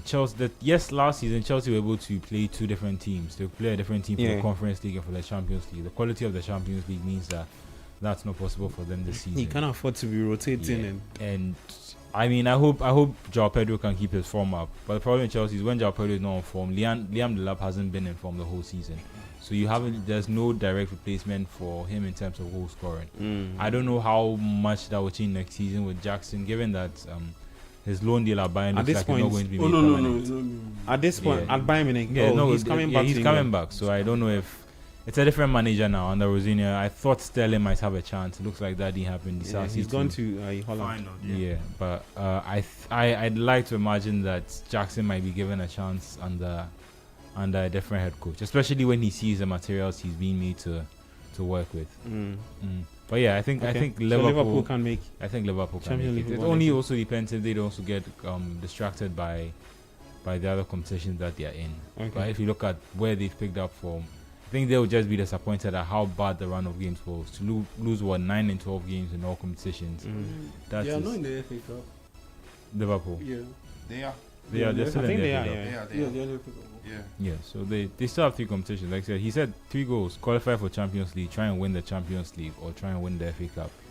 And if he's able to get either one of them, that could help. I have to check the charts. If they beat Galatasaray, who they are? They're on the other part of the draw. Yeah, and I'm part of the tree. So I think that's where the big teams, a lot of them have lined up. And then the other side of the tree Arsenal is where Bodo Glimt, Arsenal, Bayer Leverkusen, Barca, Sporting Lisbon, and all those people. Newcastle in French.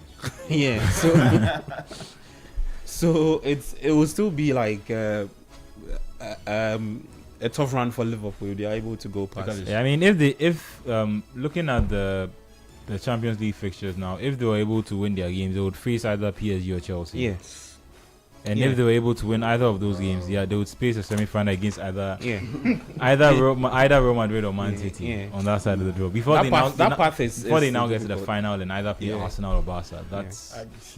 That path is difficult. Even the Galatasaray. Even the Galatasaray game, it feels like the kind of game that on a slot season is like the type of game he would lose in this season. So I'm not even sure about that. So they beat Galatasaray. They play the winner of the Chelsea PSG game.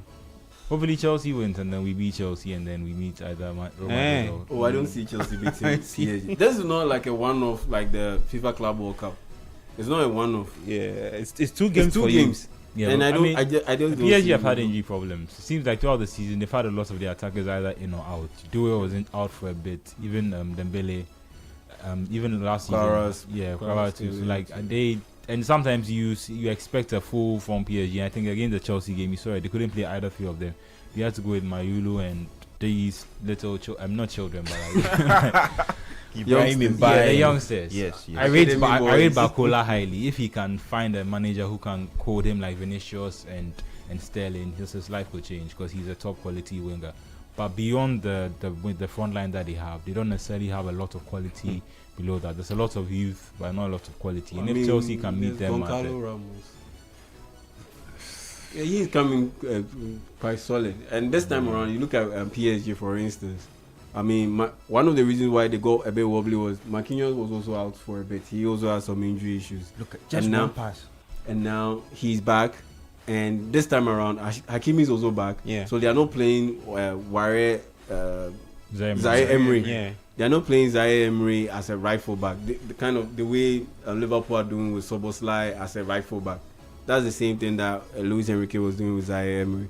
So now they look a bit more compact and a bit more structured, well structured in terms of the way they set up. Okay. So yeah, that game, in the next 2 weeks, I see PSG qualifying. I don't know about beating Chelsea home and away, but I see them qualifying. Okay. So, that would be a tough one for Liverpool. All right. Is halftime across match venues, starting off from the Turf Moor is Burnley 1, Brentford 3. At Anfield, Liverpool 3, West Ham United 0.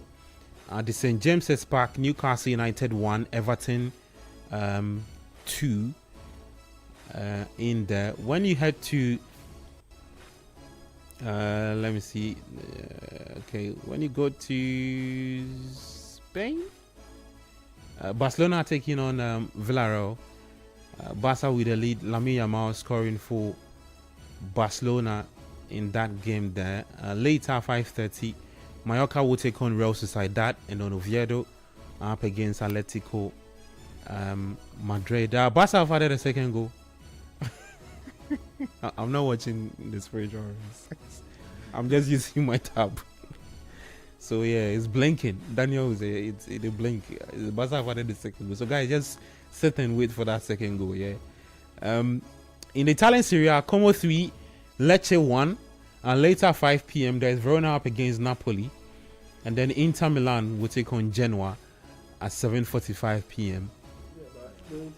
It's quite strange. I expected Napoli to win the title, but the way things are going, I think Inter will win. Yeah, Inter will. They have like what, 7 points? Whoosh! It's about 10 points. Wow. My goodness. Wow. You know, I was waiting for the goal, but I wasn't expecting this. This is incredible. My goodness. This is incredible. The boy is fast, you know. The first take, the second one, Lamine Yamal is hot.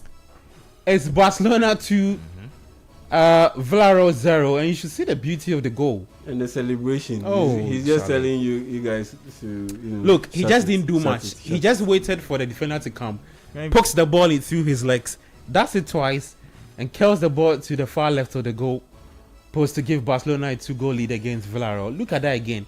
Can you imagine earlier this season people were comparing him to Estevao? The disrespect is. You know, it happens so much with a lot of they get compared to other guys, then they just. Well, he's a different class. I think if you probably. So when he struggled in that game against Chelsea, sometimes football fans can be very fickle. That's why I don't engage in those kind of things, because it's not a one thing. That's why me and you were on the other side, and coach and Ketia were on the other side. The Joshua Champon thing. Exactly. I'm like, bro, because chill. The guy is good. Because he played well in 5 games. Relax. I'm like, bro, chill, relax. It's not you doing very well in just a couple of games. Be consistent with it. Be consistent in, let's say, in a stretch across of games. a full season, or maybe even half a season. Then I can start getting serious about comparing you to other people. But what, 8 game stretch, and the next thing you know, he's better than Salisu. No. Prior to Salisu getting that ACL injury, he was performing very well. I think he was doing very well. He was performing very well. He was our best centre back. AS Monaco, he was doing very, very well. So it's one of those things, like Estevao better than Lamine Yamal. And you see, the thing is, Lamine had already had a good season. Yes. In that season, he's even won the Euros. I don't even want to go far. In that season that we were comparing Estevao with Lamine, he's coming off. How many games did Estevao winning a league title in the Euros? He was coming off a Ballon d'Or second place finish. How do you say? How do you compare Estevao? Estevao, who has just come from the Brazilian league. Oh, guys. Guys. Look, the Brazilians themselves don't even do that. They don't even do that. I'm sure they even wish they had both players in their team. Oh yeah, because right now the Brazilian team yes, Vinicius is good and Rafinha is very good. Yeah. But for me, Rodrigo, he's solid, but he doesn't meet that standard. So show them. Yeah, that's your striker. Yeah, easy. Oh, child. Is it the Beto? Is this the goal? Is it the goal? Beto scored. Is it the type of goal Beto scored? But his strikers finished. Strikers instinct. Look at Nick Pope. It's the instinct. I mean, I'm surprised you're leaving that. Let's not discredit the young man. There are some strikers who actually allow Nick Pope to catch this ball. Yeah, but even before that, he made himself. He started it too. Yes, that quick thing. Yeah, exactly. So what are we talking about here? Beto has performed excellently. Yeah, you need. Just back to Yamal. Statistically, this has actually been one of his most impressive seasons in La Liga alone. This season? He's already on 12, how many goals? 12 goals and 9 assists in La Liga alone. 21 goal contributions. In just in the league. In just the league. Yeah. And that's coming off the back of last season where there was a lot. Like last season, he did well, but I don't think he hit double figures in either goals or assists. So he's getting to a different level. He's actually getting better, and he's a different level. I mean, I think a lot of people try and make comparisons when there's a young gem coming out of their club. I think I did the same thing with Rio when he was coming up from Liverpool. But if you actually watch Yamal, you just appreciate how good of a footballer he is. Yeah. Okay, so that's the word on Lamine Yamal. He has a brace already for Barcelona. Also, in that game to against point out Villarreal. that there's a lot of conspiracy theories about how Barca have been given the early kickoff in La Liga 4 weeks in a row during Ramadan when Yamal will be fasting. Yeah. But I think over the last 2 weeks he's been able to show up. So I don't think it's affecting him in any way. So I think honestly, look, if anyone should be right now, Lamine Yamal has grown out of that youngsters comparison, prodigy, those things. He's now an established player.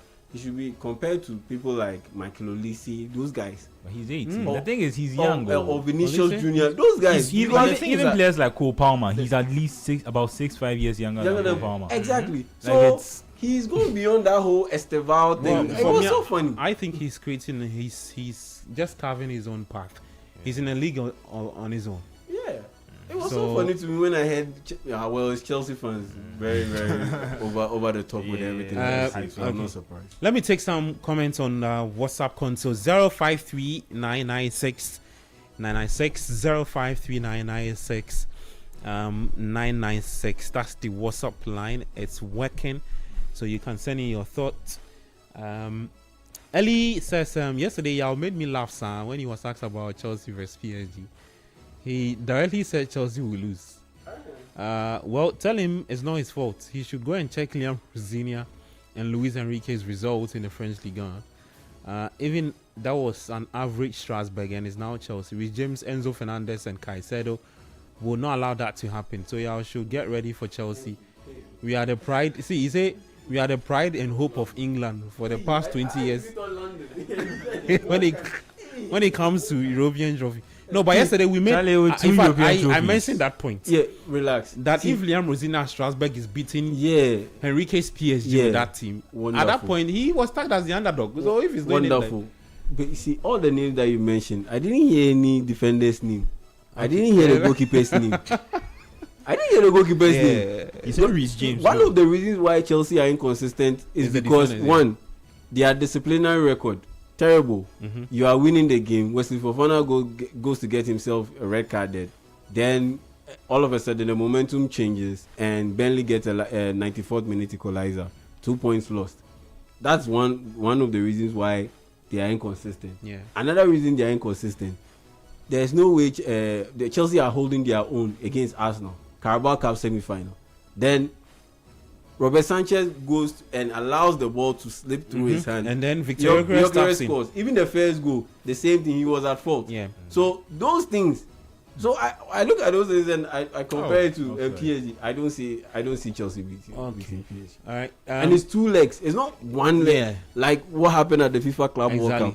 No. Daniel, let's take more messages. Kwame from Aoshi says, so all of a sudden Chelsea will let Arsenal drop points. This Chelsea team doesn't win a football match against Arsenal for God knows how long. Keep on doubting and Arsenal will keep on proving you wrong. Okay. Eddie says 3 corners, 3 goals for Liverpool. All of their goals came from corner kicks. I'm a Spurs fan and I'm glad that with what Liverpool is doing to West Ham and Forest. Okay, with a laughing emoji. Okay. Wandani from Zebila says I'm a Madrid fan, but I believe all things being equal, we'll go trophyless again. I think Bayern Munich will win a Champions League. Okay. Forcing Marshall inside Banana in says Wolves are behaving like MPP. Just forcing. Hey, forcing Marshall. How are you linking? I'm even leaning more into Arsenal winning it. Okay. Let me take some more messages on YouTube. J. Keck says, what level is Esteval better than Yamal? Bench level or religious level? Okay. Yeah, I mean the number of times he crosses him. So Chelsea fans are demeaning sometimes. The comparison between Yamal and Esteval was nothing but a disrespect to football. Okay, Esteval is better than Yamal, you guys always talk bad about you. You see, when you send a message on the show and you begin to personalize and you attack, right? It's not something we condone here. So if Yao says something or I say something or Kobna says something, don't attack, don't insult. Just make your point. We'll read it out for you. We are sharing our opinions. Back we start.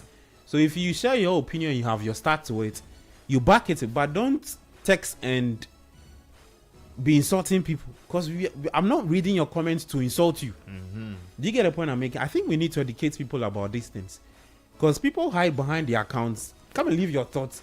Then you're insulting people. This is somebody's work.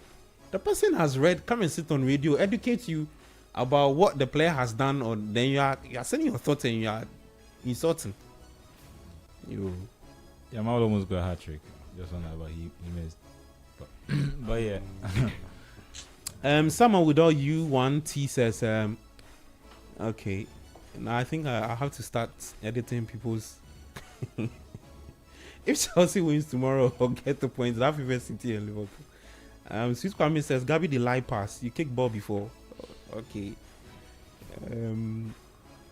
City have been average this season, but they can still win the league. It says Beto Bakope with a laughing emoji. Okay.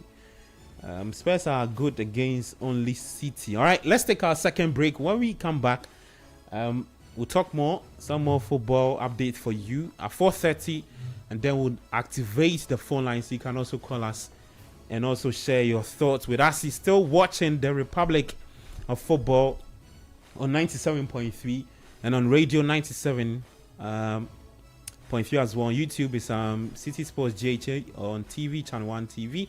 I'm Gabi Ofe here with Manuel Angelo Kwache, Yahweh Jaminta, and Kobna Obeng. We'll be back after this.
FM 97.3. This is the Republic of Football every Saturday, Sunday.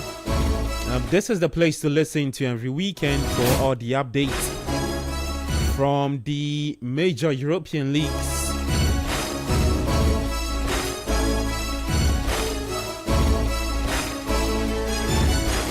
Liverpool are taking on West Ham United. It's Liverpool 3, West Ham 1. The final game for today is at the Bramall Lane. Leeds United taking on Manchester City. Elsewhere in Spain is halftime between Barcelona and Villarreal. Lamine Yamal with a brace for Barcelona. 2 very good goals from Lamine Yamal. 0539986996. You can call us. Nope, not call. I mean text. The phone lines will be activated pretty soon, and then you can call us and also share your thoughts with us. But in the meantime, just leave your thoughts. 0539986996. 0539986996. Como have beaten Lecce by 3-1. At 5 p.m. there is Verona up against Napoli. Then Inter Milan will take on Genoa for the Italian Serie A. When you go to Germany, Borussia Mönchengladbach are playing a goalless draw with Union Berlin. While Leverkusen are losing to Mainz by 1-0. Hoffenheim 0, St. Pauli 1. Werder Bremen are also beating Heidenheim. Werder 1, Heidenheim 2, 82 minutes played. Later 5:30. The Klassiker is on between Borussia Dortmund and Bayern Munich at the Signal Iduna Park. Dortmund wins today. They cut the points gap to 5 between they and Bayern Munich. Let me get to the second poll, and I think I'll get Kobena's thoughts on that Liverpool bets. Then our final poll will be for the Dortmund Bayern Munich game. So can Liverpool grab one of the Champions League spots with 10 games to go? 58% say yes. 42% say no. So we have 36 votes so far. Kobina, do you agree to what we have on the table? 58 saying that Liverpool can take one of the spots for Champions League football next season, and then 42 say nope. I think this question, the answer to it depends on Liverpool first of all. Mm-hmm. And secondly, it depends on the teams who are already in the top 4. Okay. And how they perform the rest of the season. Aston Villa, out of the top 4, Aston Villa are the most shaky. As Yao said earlier, and I believe Kwache said as well, Arsenal and Manchester City are not going anywhere. So it depends on Manchester United and Aston Villa and how they perform for the rest of the season. Villa are on the downward spiral. Manchester United are on the ascendancy. Okay. They had a blip against West Ham, but they've returned to form for Everton. Yeah. What's this chance that Cody Gakpo missed? Cody Gakpo with a shot. Hey! What's he doing? It doesn't. You play next week. It doesn't matter. Yeah. You still. But why is he even hitting it one time? Because I thought that he has so much time. I think he would have gone inside. I think he went side foot. Yeah, so take it with your left foot. Yeah. Maybe cut on into your right or something like that. I don't know. Another chance anyway, again. no, So he's lost it. it's not going to happen. Okay. Well, Kabana, sorry about that. You can proceed. No problem. So moving back. So apart from the teams within the top 4 and how they perform for the rest of the season, it also depends on Liverpool. Okay.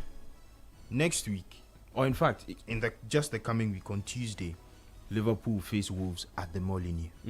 Now, Liverpool face Wolves at the Molineux. yes, that's their next game.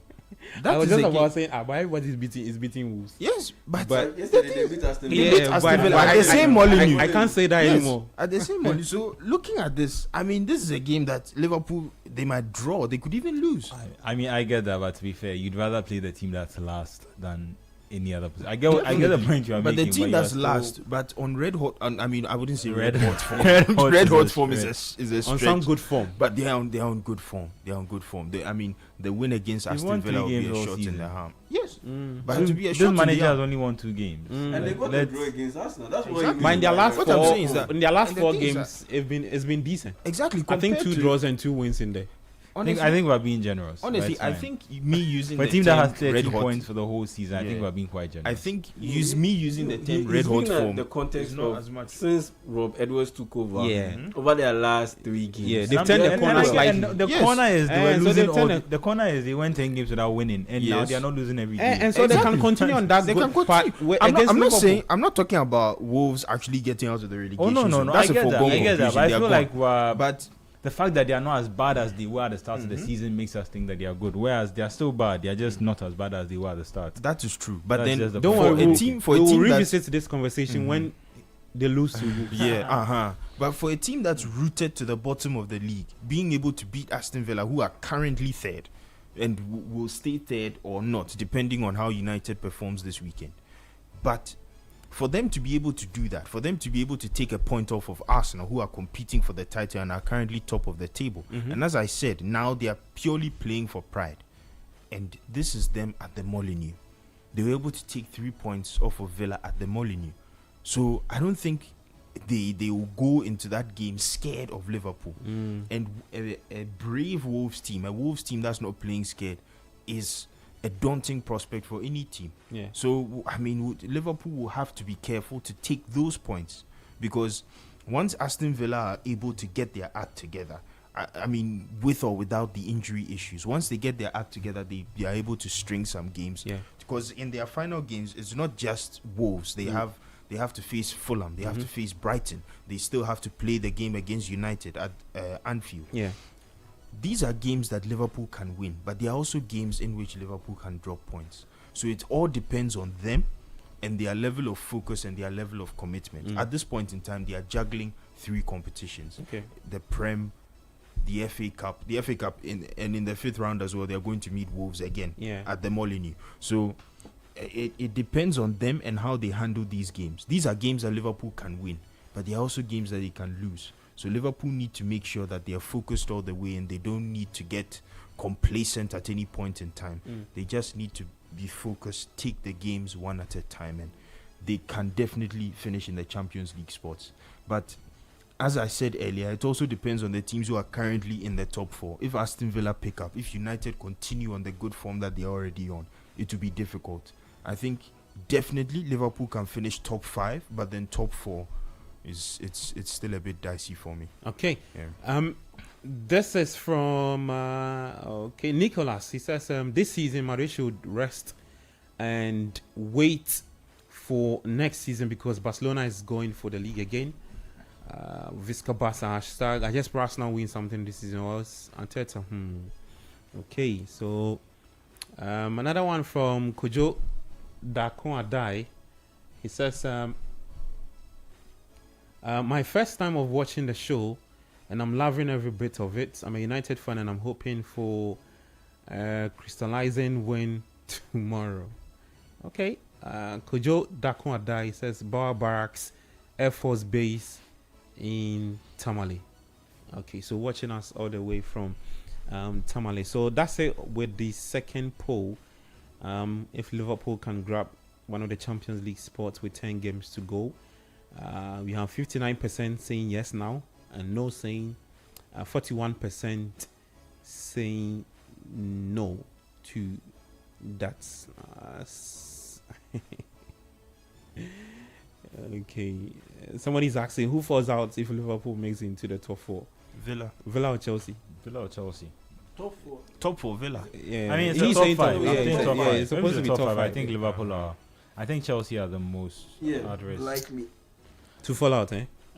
Yeah, and this one he can come for us. I mean, and, yeah, that's yeah, what we are haters. Yeah, what? We somehow seem to be anti-Chelsea and people come for you. anti-Arsenal. and Yeah, all that's that very at the same time. Yeah. anti-Chelsea and they anti-Arsenal. are just in their feelings. I mean, trust me. Okay, so I gave you a reason why I see Man City usurping Arsenal. Then I backed it up with facts. even quoting an article from Yeah. Pep Guardiola back in 2006. An article Pep Guardiola wrote back in 2006 based off Spain's World Cup win over Tunisia. You can go and check it out. Spain beat Tunisia by 3-1. And I've given you all these facts. And that he's reinventing himself. And all this reinvention informed his decision to bring in specific type of players in Maguire and Antoine Semenyo. Yeah. And I don't see Arsenal doing same. What again do you want to hear? And the thing is, what I've come to realize is that when somebody explains that, okay, so these are my reasons that I think that this will go south or this will not happen, I think they refuse to listen to the reasons or the explanations and just pick up your first point and say that, oh, okay, so because you said this and this, you are anti-Chelsea. Yeah, the understanding of it is you are biased, and you're just explaining why you are biased, and that doesn't change the fact that you are biased. Whereas the truth is, to say hard truth about other clubs, you actually have to be objective about it. Yes. And sometimes that's the thing about football. That's why we all like football. If we all sat here and said, oh, PSG will win, let's end the Champions League, it wouldn't be like that. But sometimes in football, things can happen. So even if Chelsea aren't expected to win and they go and win, it doesn't necessarily mean that the analysis of the situation was wrong. It just meant that based on the context of the situation, this was the most likely outcome. And sometimes it's just harder for people to agree with your view when they disagree with the view you're making. It's punditry is projection, more or less. Yeah. So I say, oh, this will happen, or this is likely to happen, based off so and so. The quality of the players, the quality of the coaching style, the opposing team style, precedent, maybe injury issues, form dip, or form issues, form index guide, all of those factors. Maybe the defense is compact. Yeah. Throughout the entire season, but their defense is compact because they play with a high line, and so they compress the space in the middle, and they choke teams out. But if you are playing against a team that has midfielders that can pass the ball quickly, and they have a fast forward line, they can easily shift the ball in the middle, bypass your press, and loop the ball over your defenders and take advantage of that big space in behind them. Yeah. Then their fast forwards can move in, pick up the ball, run with it, and potentially score. So in that sense, yes, you might have the best form, but I'll go like, okay, I see a shocker happening, that this team will shock this other team and beat them. It's projection based on analysis, research, and all of those things. So when it happens, oh yeah, it's cool. But when it doesn't happen, then you turn around and say, oh yeah, you are biased. Guys, guess this update. Burnley 3, Brentford 3. Wow. Burnley 3, Wow. Brentford 3. Comeback That's- complete. Guess who scored again for Burnley? Zion Fleming. Oh, The chap who Chelsea's- scored against Chelsea. Chelsea's most Nemesis. hated man. Yeah, so the scenes at Turf Moor is looking really nice. Hannibal picking out Zion Fleming with a stunning ball, and the big striker plants his header into the bottom corner. So it's Burnley 3, Brentford 3 in that game. We'll be keeping tabs on that game, but let me take you to the Bramall Lane and bring you the starting 11 for the Elland Road. Leeds United taking on City. For Leeds, they start with Darlow. So manager Daniel Farke has named the same starting 11 that drew with Aston Villa 7 days ago. So Darlow, Bogle, Justin Rodenstrike, Goodmanson, Starch, Pedro Greve, Aronson, and Dominic Calvert-Lewin. For the subs, they've got Perry, Bonal, Bijol, Longstaff, Tanaka, James, Nonto, Nmecha, and Pirot. For the big news this afternoon, Haaland did not make the trip to Elland Road. Whoosh. The reason behind that is actually yet to be known.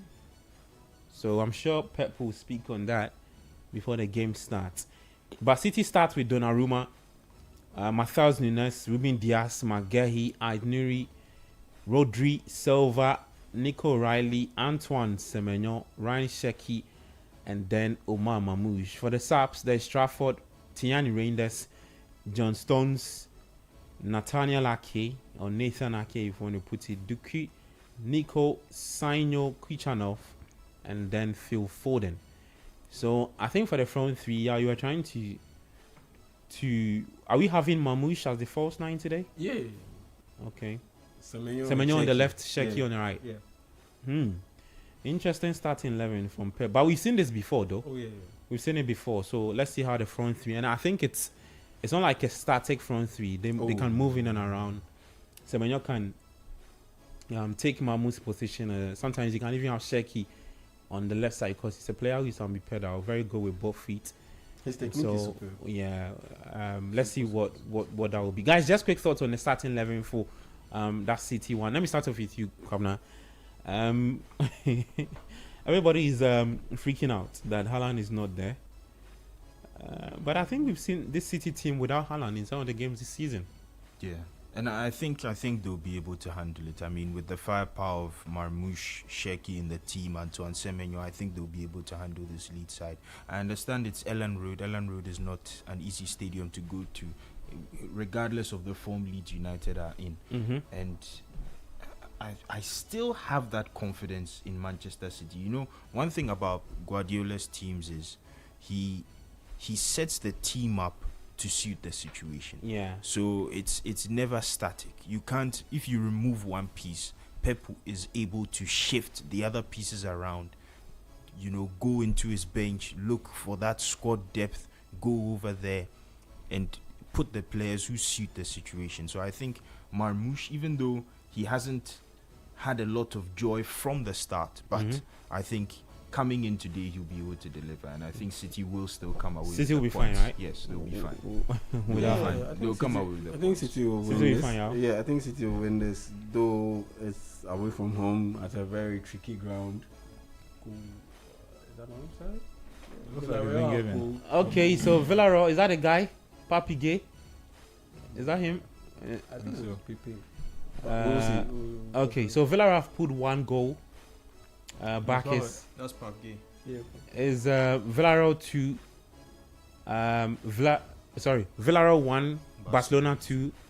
The chap from Senegal who scored the goal for Senegal to win their second half. Yeah, he's not offside. Yeah, Yeah. that's a legit goal. Marginally, I think Rafinha accidentally played Has the given Yeah, that's a legit goal. yeah. That's a legit goal. I think Senegal, the two of their players that won the AFCON, if they go to the World Cup and they continue that form that they've shown so far, yeah, they'll be one of the hottest commodities in the off season once the World Cup is over. Yeah. If they can have a good World Cup and back what they've done so far Yeah. with that World Cup campaign, yeah, they You think will the big be- teams will be knocking? Yeah, Pape Gueye, Especially for if instance. Papi Gay, I want to see him in a very Yeah, Pape Gueye, for instance, he's Yeah. one that I would really love at, let's say, a club like maybe Chelsea. They're already sorted in that area, so because these days, Rich James can play as a DM.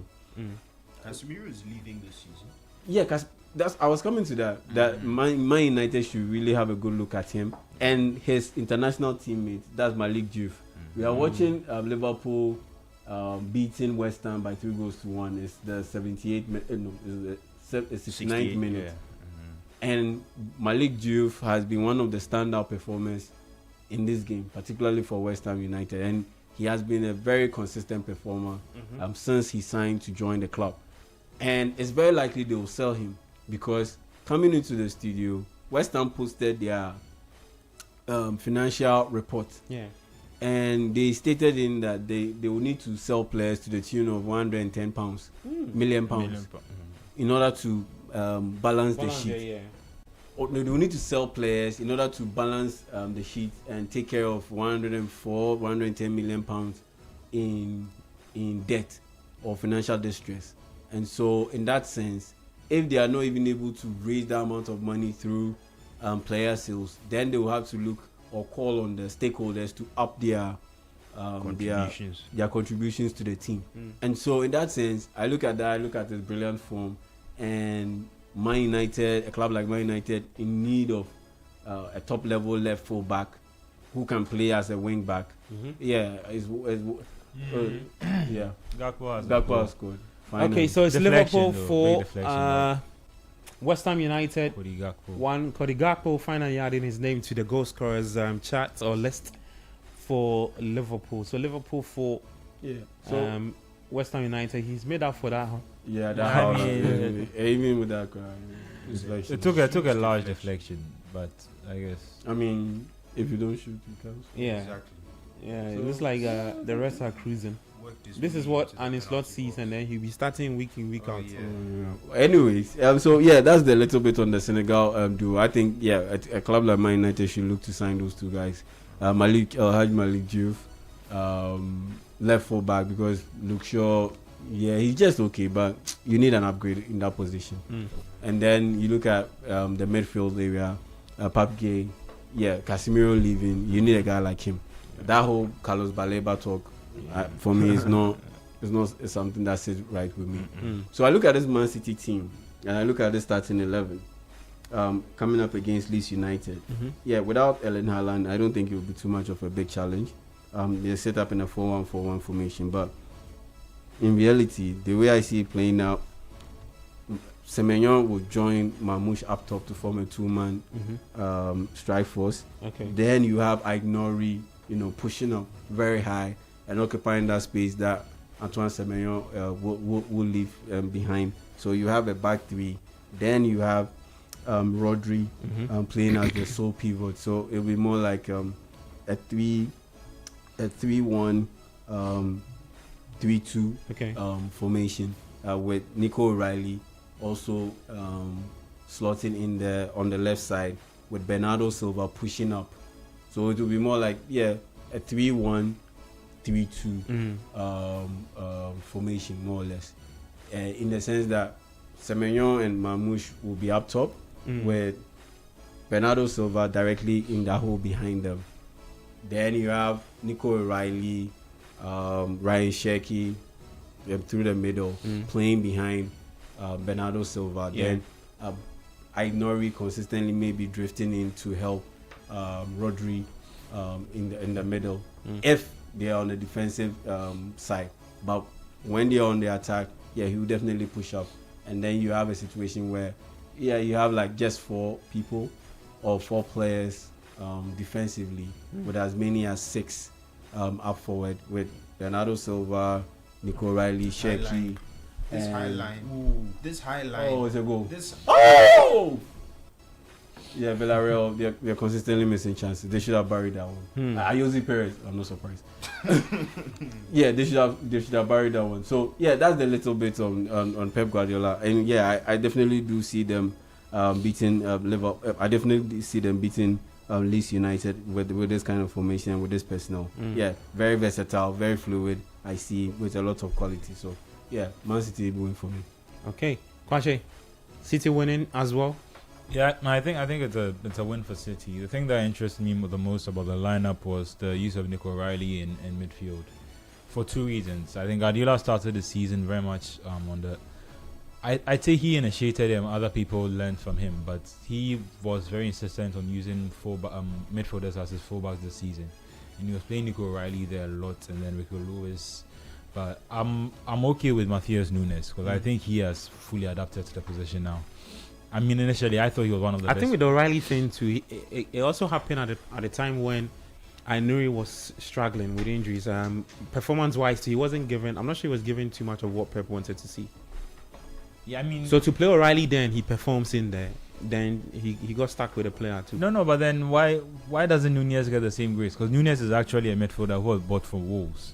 Well, yeah, he was brought in as a midfielder. So why is O'Reilly allowed to go back and play midfield but Nunez is stuck on the right? So on that side, I mean, he has enough cover. And City don't even have like a proper right back. Yes, he has enough this cover on that end, but for Matheus Nunes on the right but side, he made that choice. He made that choice. He got rid of Walker and Gomez was there. They had a Gomez guy that they brought But he in. was on the left side. He was on the left side. He was as on the well. left He's side. a Yeah. left back, So yeah. he doesn't have too many choices on the right Yeah. side. That's why He Nunes doesn't is have still any stuck. But actually. since he bought Kyle Walker, he bought another right back. No, he's No. not.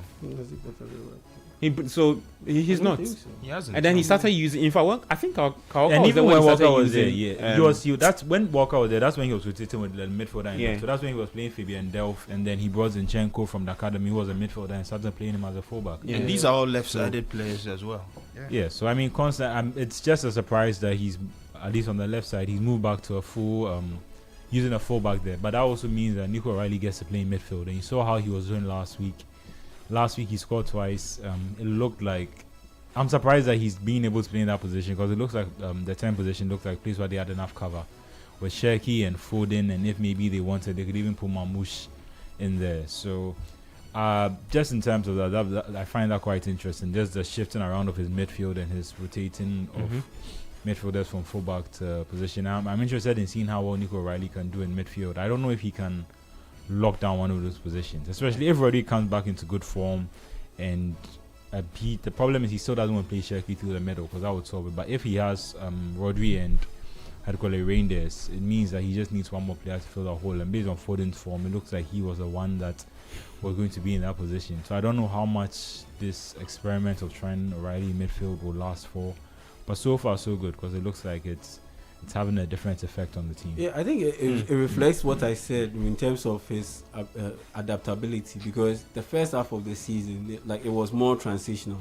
So it was using Tijani Reinders more because of his directness. Yeah. Now it's about using Nico O'Reilly's ability to control pace and to control the tempo of the game, whereas not at the same time not affecting the ability to hit on the counter attack or in transition because he's also quite fast. He's not the fastest, but he's quick. Okay. So we have our first caller. I'm yet to announce the phone line still, but we have our first caller. Hi, your name, where are you calling us from? Hello. Hi, your name, where are you calling us from, please? Please, I want to know Siguma. It's a wrong line. Thank you so much. 0549 96 996 is Ikuma. Ikuma is where? The Western. I think it's Ikuma. Yeah. Remember Sikuma is in Central Region.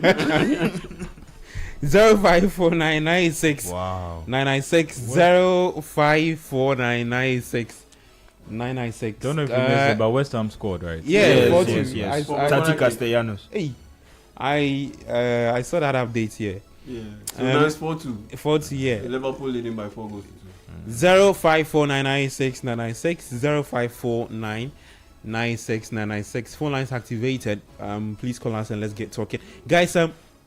Whilst we wait to our callers, let's quickly jump to or head to Germany. There's the Klassiker happening later today, I think at 5:30. Dortmund taking on Bayern Munich at the Signal Iduna Park. Dortmund wins today. They cut a point to 5 points. Things that it won't happen because we've seen this before. And I even if they beat Bayern Munich, which I don't think they will, it has next to zero implications on the title challenge. Yeah, because they'll still be trailing by how many? 5 points. And on top of that, you see, in other jurisdictions, as in the league wide, if let's say AS Roma and let's say Lazio play, it will still have major implications because those two teams will be battling for Europa League spots more or less. Europa League, Champions League, those spots. But with this, it's pretty much settled. Even if Dortmund win, Borussia Dortmund win, it's pretty settled. You know Bayern Munich are going to win the league because even if Borussia Dortmund beat them, Dortmund's penchant for dropping big games or dropping points will prevent them from building on that win over Bayern Munich. And so if you cut it multiple ways, I just don't see it, even warranting the classical mantra or tag because it doesn't have any major implications on anything because, like I said, directly when it comes to the league title challenge, it wouldn't matter much because there will still be a significant gap. 5 points, it's no joke. It's something in between. And on top of that, even if Dortmund end up beating Bayern Munich, looking at the Dortmund trend over the years, where you needed to win on the final day of the Bundesliga to win the title, you couldn't win. Jude Bellingham's last game for Dortmund, they couldn't win, and the league ended up. League title ended up going to Bayern Munich. Yeah, that's how come Thomas Tuchel won that title with Bayern Munich. After they sacked Julian Nagelsmann midway through the season, he came in at the latter end, and some way somehow sleepwalked his way to a title. He managed to win the title because Dortmund, they dropped it, and that's why for me this game I don't think it will amount to anything. Even if Dortmund end up beating Bayern Munich, surprisingly, I still see Bayern Munich winning this one. But even if they end up losing it, still they walk away with the league title because Dortmund are just way too inconsistent. Come now, I'm sure you also share the same thoughts, but that's why I head into this game on the back of a 16 game unbeaten streak. That's healthy for them. You don't think that stats helps them in some way somehow, positions them in a very good spot to go on and get 3 points against Bayern? I think it will put them in a good position mentally to take on Bayern Munich today. But I think this Bayern Munich and Borussia Dortmund situation, especially in the past 4 or 5 seasons, has been similar to Arsenal's form against Tottenham. It doesn't really have much to do with the recent form of Dortmund. Just hold on for me. Burnley are winning 4-3. Hey! Wow. Brentford. I didn't even see a 7-goal thriller in this game. I thought you would see that Sunderland Bournemouth game. Very boring. 1-1 scrappy finish. 7? I said 7-3. 4-3. Burnley winning. Come now, please proceed. It's turning into a classic. But anyway, looking at this, I mean, it's not that much of a competition anymore. And as I was saying, the form wouldn't really have too much to do with it. I don't think. Your man again. I don't think. There's a VAR check, but it's your man again. Fleming. Yeah. I don't think. Fleming will play for United next season. Okay.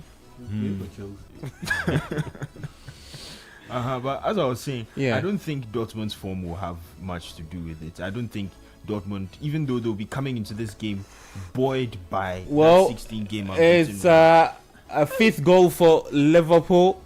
Jeremy Frimpong trying to score the pass, ricochets of the defender. I think it should be giving us an own goal, but Frimpong won't care. He's smiling to give Liverpool that 3 goal. Oh, our superstar Axel Disasi, Chelsea player. Today, So, some people will meet you. Charlie, that was a sweet pass from Cody Gakpo. Yeah. Wow. That's why I need to So the Cody Gakpo just switched the pass to the right side. Wow. Lost my lead. Frimpong takes it, trying to score the pass to Mohamed Salah. Ricochets of Disasi, and it's an own goal. Liverpool 5, Newcastle United. West Ham United 2. Elsewhere at the St James's Park is Newcastle United 2, Everton 2. What, Charlie? Today we've seen goals. Who would have thought? And so 4 goals from St James's. These are matchups that we didn't even expect to be goal laden. Yeah. Brentford, Burnley 4-3. Who would have thought?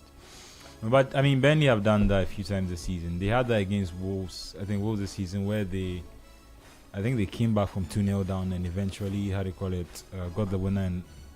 And later on, they've shown some resilience. Which is why I thought that at least they were worse than Wolves initially. But I think throughout the season they've been. But now you pick moments them where over Wolves. they've had life to them. They're just fighting against more quality, and sometimes at the end of the day, sometimes quality always shows in the end. So that was a bad pass. I thought you would have given it to Frimpong. But Burnley have again too little, too late. But in different moments, they've shown some fight. The game that they won, I think, was it 2 or 3 weeks ago? I think it was 2 weeks ago. Yeah, they had a similar result where I think they came from behind to get something. So. Come down, you can finish up in Germany, and then you can also still call us 054 996 996 054 996 996. Call us, let's get talking. Well, There is another goal from the St. James's Park. Everton 3, Newcastle United 2. So, is it Beto? No, it's not Beto. This one is Tieno Barry. Charlie, that's Beto. Barry and Beto. Beto's here. Like for like replacement. Oh no, I think Barry is better than Barry's better. They are big and very slow. No, I Barry- think because, Barry is because slightly he's better. young. Barry is young, so they are looking at the ceiling, the potential. That's why he's saying Charlie, that. the person who did the yeah, scout, the yeah. person who did the scouting You know, this season, he needs a pay rise Yeah, because you know, to have found Beto's Beto's- younger brother. I think his- I think his I goal think was it's, worse than it's, Barry's, I think to be Barry fair. I think Barry's is better. Barry is better. You pick Barry over Beto. Noticeably better. You know the thing is, you know, with the sort of football that Everton have been playing this season, most of the time it's just a long kick from Pickford and then then guys there up you have front the to striker knock making it down. himself big. Yes, but then that's not Tieno Barry's style of play. From what I've seen from him, Okay. he seems like someone who likes to have the ball at his feet, but he still gets. I think put- I've seen him do that too. Yes, but he puts himself about, tries to be physically strong, tries to be steady, wins some balls, loses some. Yes, at the beginning of the season, he really struggled to get that first goal, but once he got it, he's been able to string together a good run of games where he's scoring or assisting. So I think definitely he has a higher ceiling than Beto, but even Tieno Barry right now, I would pick him over Beto. The only reason why he didn't start over Beto today is because in the game against United on Monday, he had some issues with his shoulder. He's had some recurring issues with his shoulder, and he landed quite heavily in the game against United, so he had to be taken off. But apart from that, Barry's a marked improvement over whatever Beto is doing on the pitch. I these days. think you need to see Barry's finish today. The credit you are giving him is The thing is that a little undue. at the but- t- No, I at think a he's team like saying Everton- it based on what he's I mean, What to be I've fair, seen I throughout don't the remember season. if he came directly after Jackson, but I know he was one of the players that I think he was at Villarreal, and he had good form there. He wasn't just this big lump up for who couldn't score goals. And I wouldn't say he's not in the Voltemada school, but he's good touch for a big man, if I can say that. So it's okay for him. He has improved. He's also improved throughout the season. I That think is he true. started quite slowly, but throughout the season he's got better. Okay, so goal is allowed at Turf Moor. So it's Burnley 3, Brentford 3. 85 minutes played at the Turf Moor. Who wins it or it ends in a draw? Same as the St. James's Park. Looks like Everton will be winning it. And then at Anfield, Liverpool 5, West Ham United 2 in there. So 7 goals from Anfield, 5 goals from the St. James's Park, and then 6 goals from the Turf Moor. Charlie, it's been goals galore this season. This weekend. As for those who went for over 1.5 and 2.0 and The hat trick is in. Pascal. He scored again. Yeah, hat trick. Oh, Charlie. phenomenal footballer. In Spain, Barcelona 3, Villarreal 1. Barcelona 3, Villarreal 1. Lamine Yamal with a hat trick, delivering all the goodies for Barcelona. Esteval there, he should be talking about Garnacho. No. This one, It's that's Oh, yeah, that's this a one low we blow. disagree. That's a low blow. This one, the Ghana.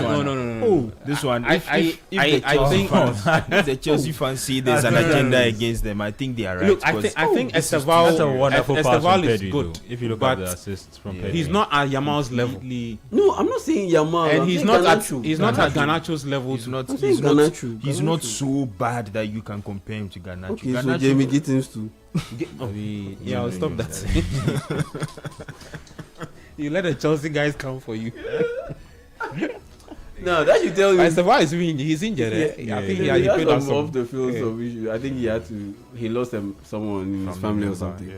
But I'm just saying this to highlight how, though Chelsea have made a lot of money signing players, And it hasn't worked out. and have been busy Yeah. in the transfer windows in recent years, they still don't. The signings they bring in, it doesn't move the needle.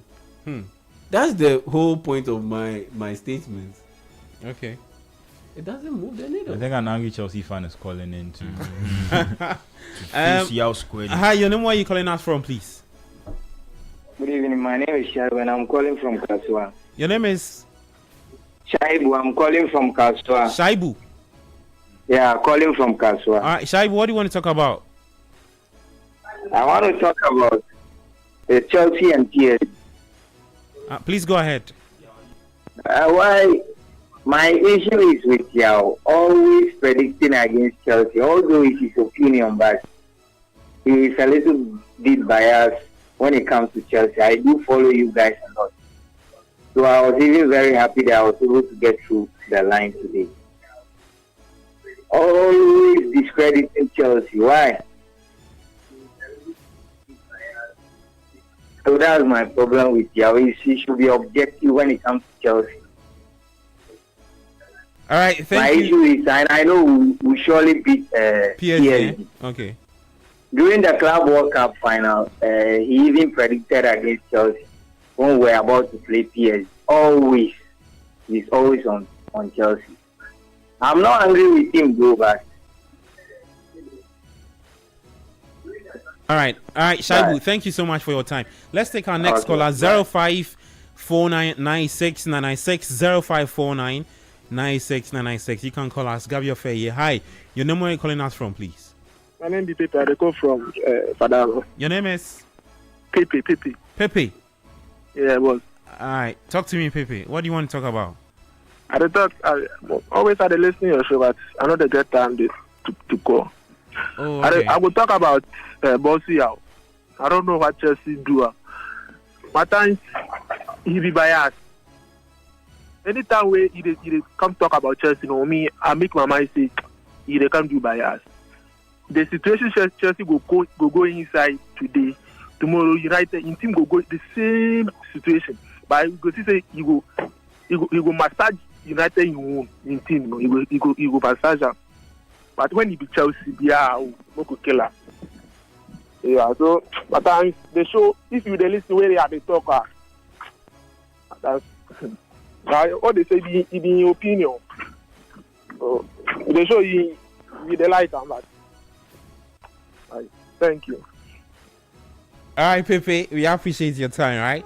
054996 996 054996 call us, let's get talking. We have a caller, okay. Hi, your name, where are you calling us from? Good evening. I'm Jeremiah calling from Legon. Jeremiah, can you power up for me, please? Yeah, I'm Jeremiah calling from Legon. Okay, what do you want to talk about?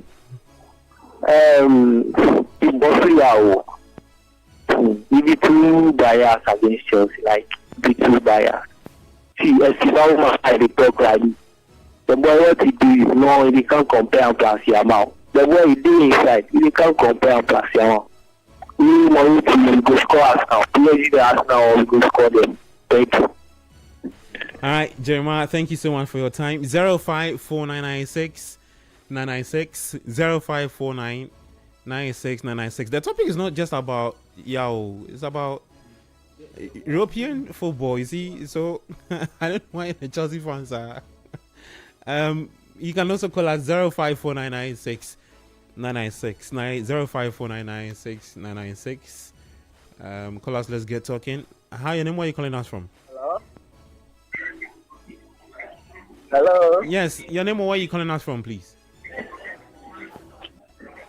Hello? Yes, I can hear you. Can you hear me? 97.3. Welcome to the show. I can hear you. Afternoon, sir. Afternoon, how are you? Yeah, I'm fine. I'm calling from Ashama. My name is Prosper. Prosper, what do you want to talk about? Yeah. My concern is about your other colleague, Yao. He always predicted against Chelsea. Sometimes his prediction even doesn't come through. I don't know whether he analyzed the game before predicting or not. So that's my concern. All the same, it's not like I'm angry with him. But he should analyze the game before predicting. Thank you. Wait, Prosper, can I ask you one question? You can ask. So you are saying that you don't like the way he's overly analyze the game, especially Chelsea game. Especially Chelsea. What has he said about Chelsea that you think he's been biased? It's not objective. Sometimes coach is even United fan, but sometimes you can see that coach sometimes analyze Man U games. I know coach is a United father. He analyzed some games and say, "Oh, United, this game he knows either United." Prosper, but as for this guy, Prosper, here, he always praised against it. I don't know whether he analyzed the game before praising. We are listening. You listen to the program. So at least he has to analyze the game before predicting against the club. All right, thank you so much, Prosper, for your time. 054996 054996 Call us, let's get talking. I'm Gabby Affair, 97.3. This is the Republic of Football. The poll is still up. Can Dortmund cut the gap to 5 points by beating Bayern later today? You can also leave your votes there. We have 72% already who say no, and 28% who say yes. 054996 054996. You see, football is never devoid of emotions. Sometimes when we say certain things and you're looking at it from a personal we always laugh objective, you think maybe we dislike something. I've made a strong appeal that, or strong points that you shouldn't be part of the World Cup squad for the Black Stars. Okay. But I'm the same person who has reviewed all mitigating factors and has come to the conclusion that if the Dayu makes it to the World Cup, I wouldn't be surprised. Do I want him to make it to the World Cup? No. Even if it's an expanded roster list. I honestly believe we should do what Brazil have been doing over the years. Yeah. Where they see a hot prospect, a youngster, they use that fringe sports or the periphery sports, they give it to that youngster because they see that youngster is the one who is going to be among the leaders at the next World Cup or in the next cycle. And it has worked over the years. Yeah. Dating as far back as 1958 when they won their first World Cup with 17-year-old Pelé. You get it? Then they won it in 1970 with Pelé as the mastermind and other great players like Jairzinho and Rivelino and Tostão and those guys. 1994, Ronaldo, Luiz Nazário de Lima. He was 17 years old playing for Cruzeiro in the Brazilian league. He was part of that World Cup. You get it?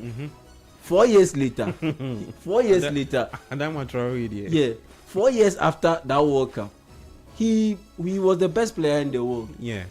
1998 World Cup, he went there, he balled out. They got to the final and he went invisible. He had the seizure and all of those things. Yeah. And France beat them. Pass the ball, Rashford. Pass the ball. Look at the pass. Oh no. So 1998, he got there, he balled out. They didn't win the World Cup, but guess what? 4 years later, he ended up as a top goal scorer, and they won the World Cup.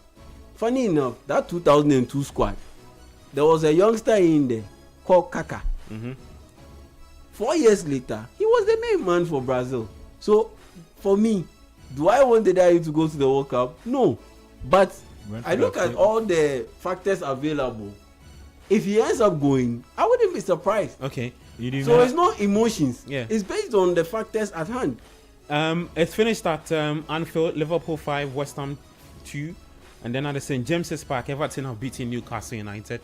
Brentford are also winning against Brentford. Burnley is 4-3 in favor of Brentford. Hi, you know where you're calling us from? My name is Eugene. I'm calling from Sekeswa. Eugene, talk to me. Yeah. Actually, I'm so much disappointed in the Chelsea fans. You see, he's making his point. If you don't agree with him, just... Hello? Yes, I'm listening, Eugene.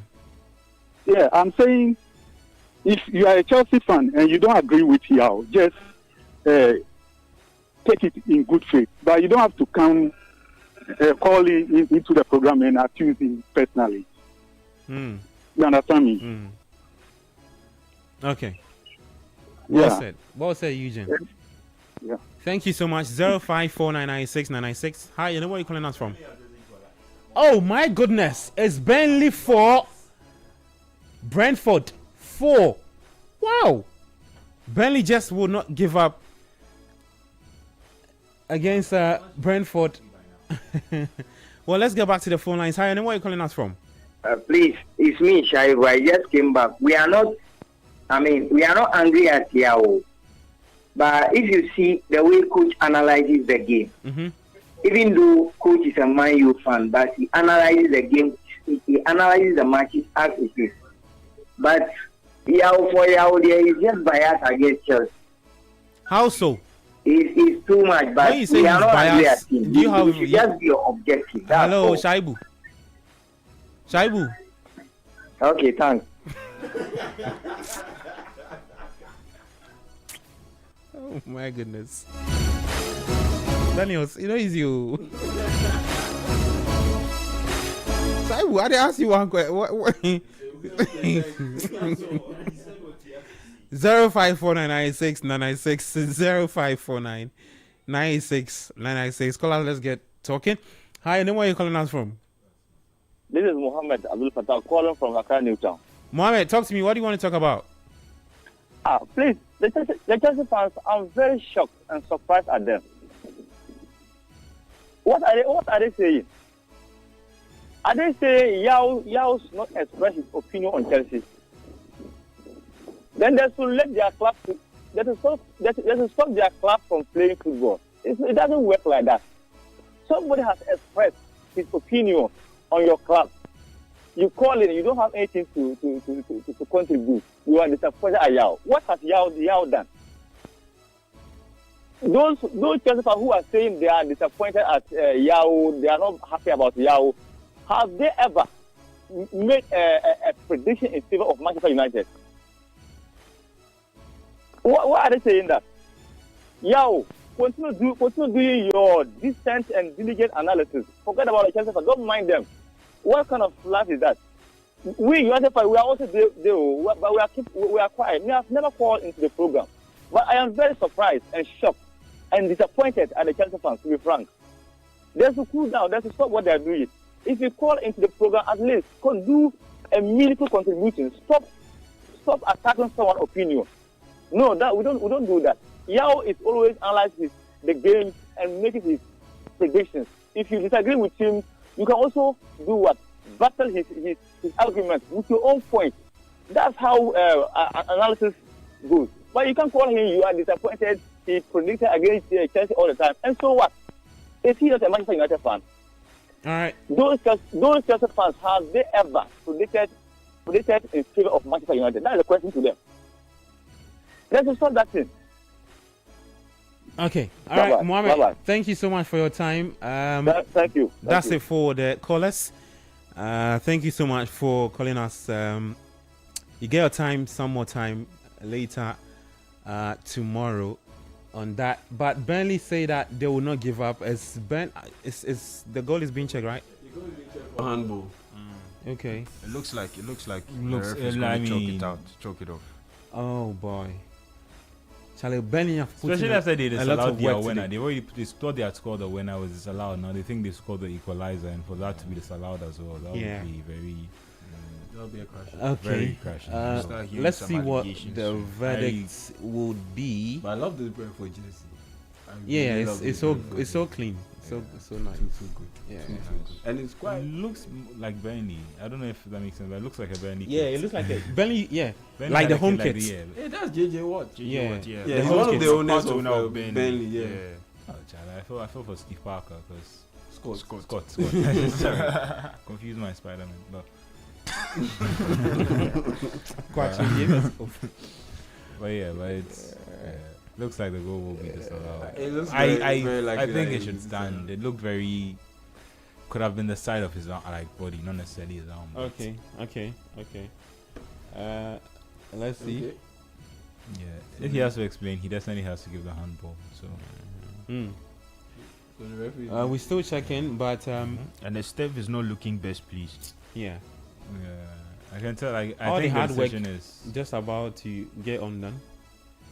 You can tell Burnley also need a point. You get a Oh, yeah, point they today. definitely. Oh, it's been chopped off. Yeah. It's been chalked off, yeah. It's been So, chopped off. Yeah. It's been chopped off. That's it looks like Handball. Yeah. I think it's the right decision because I think it the looked like angle hit was them. bad. Yeah. I think from a different angle, it doesn't look as obvious. From that angle, from the side-on angle, it looks like it hit his arm directly. But I think it hits more of his side than his arm. But the goal's been disallowed. So. Okay, so Brentford would want to see this out and get a win against Burnley. It will be very disappointing on the part of Brentford to actually have bottled a 3-goal lead. I mean, if they win this one, they will have what? They will be 3-goal 7. lead, yeah. That's cool. And I 3-goal think, lead. but Burnley will be disappointed to not get anything from the game. To come back from 3-1 down, equal the game, and think you've even won it. And especially with the VAR decisions. 4 minutes more to end that game. That's No, the the game game is over. It's over. That was the last Oh, okay. piece of action. Yeah. All It was right, just so the VAR. it's over. Brentford with all 3 points against Burnley at a Very Turf Moor. They delivered all the drama. Probably And all one of that. the 7 games of goals the from season. Turf Moor. Yeah, 7 goals from Turf Moor. 7 goals from Anfield. 5 from the St James's Park, and then 2 from the Vitality Stadium early on today. Guys, concluding thoughts on today, and then it's a wrap. We'll be back same time tomorrow to run you through the games for tomorrow and also look into today's games. Let me start off with you, Kobna.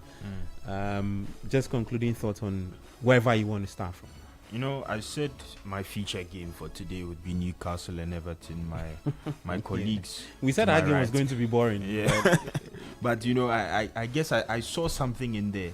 I mean, to be fair, it was the at most boring out of the 3. Yeah, to be frank with you, I mean, with all of the action that went on, that was the most boring. But Yeah. I mean, there was no room for any, pedestrian football today. Everyone took the game by the jugular. There wasn't much defending going on. Everyone was on the attack from minute 1 to minute 90. I mean, even going over 100 minutes. But I'm very pleased with the football we've seen today. I mean, with the exception of the Bournemouth and Sunderland game, which I don't want to give too much airtime.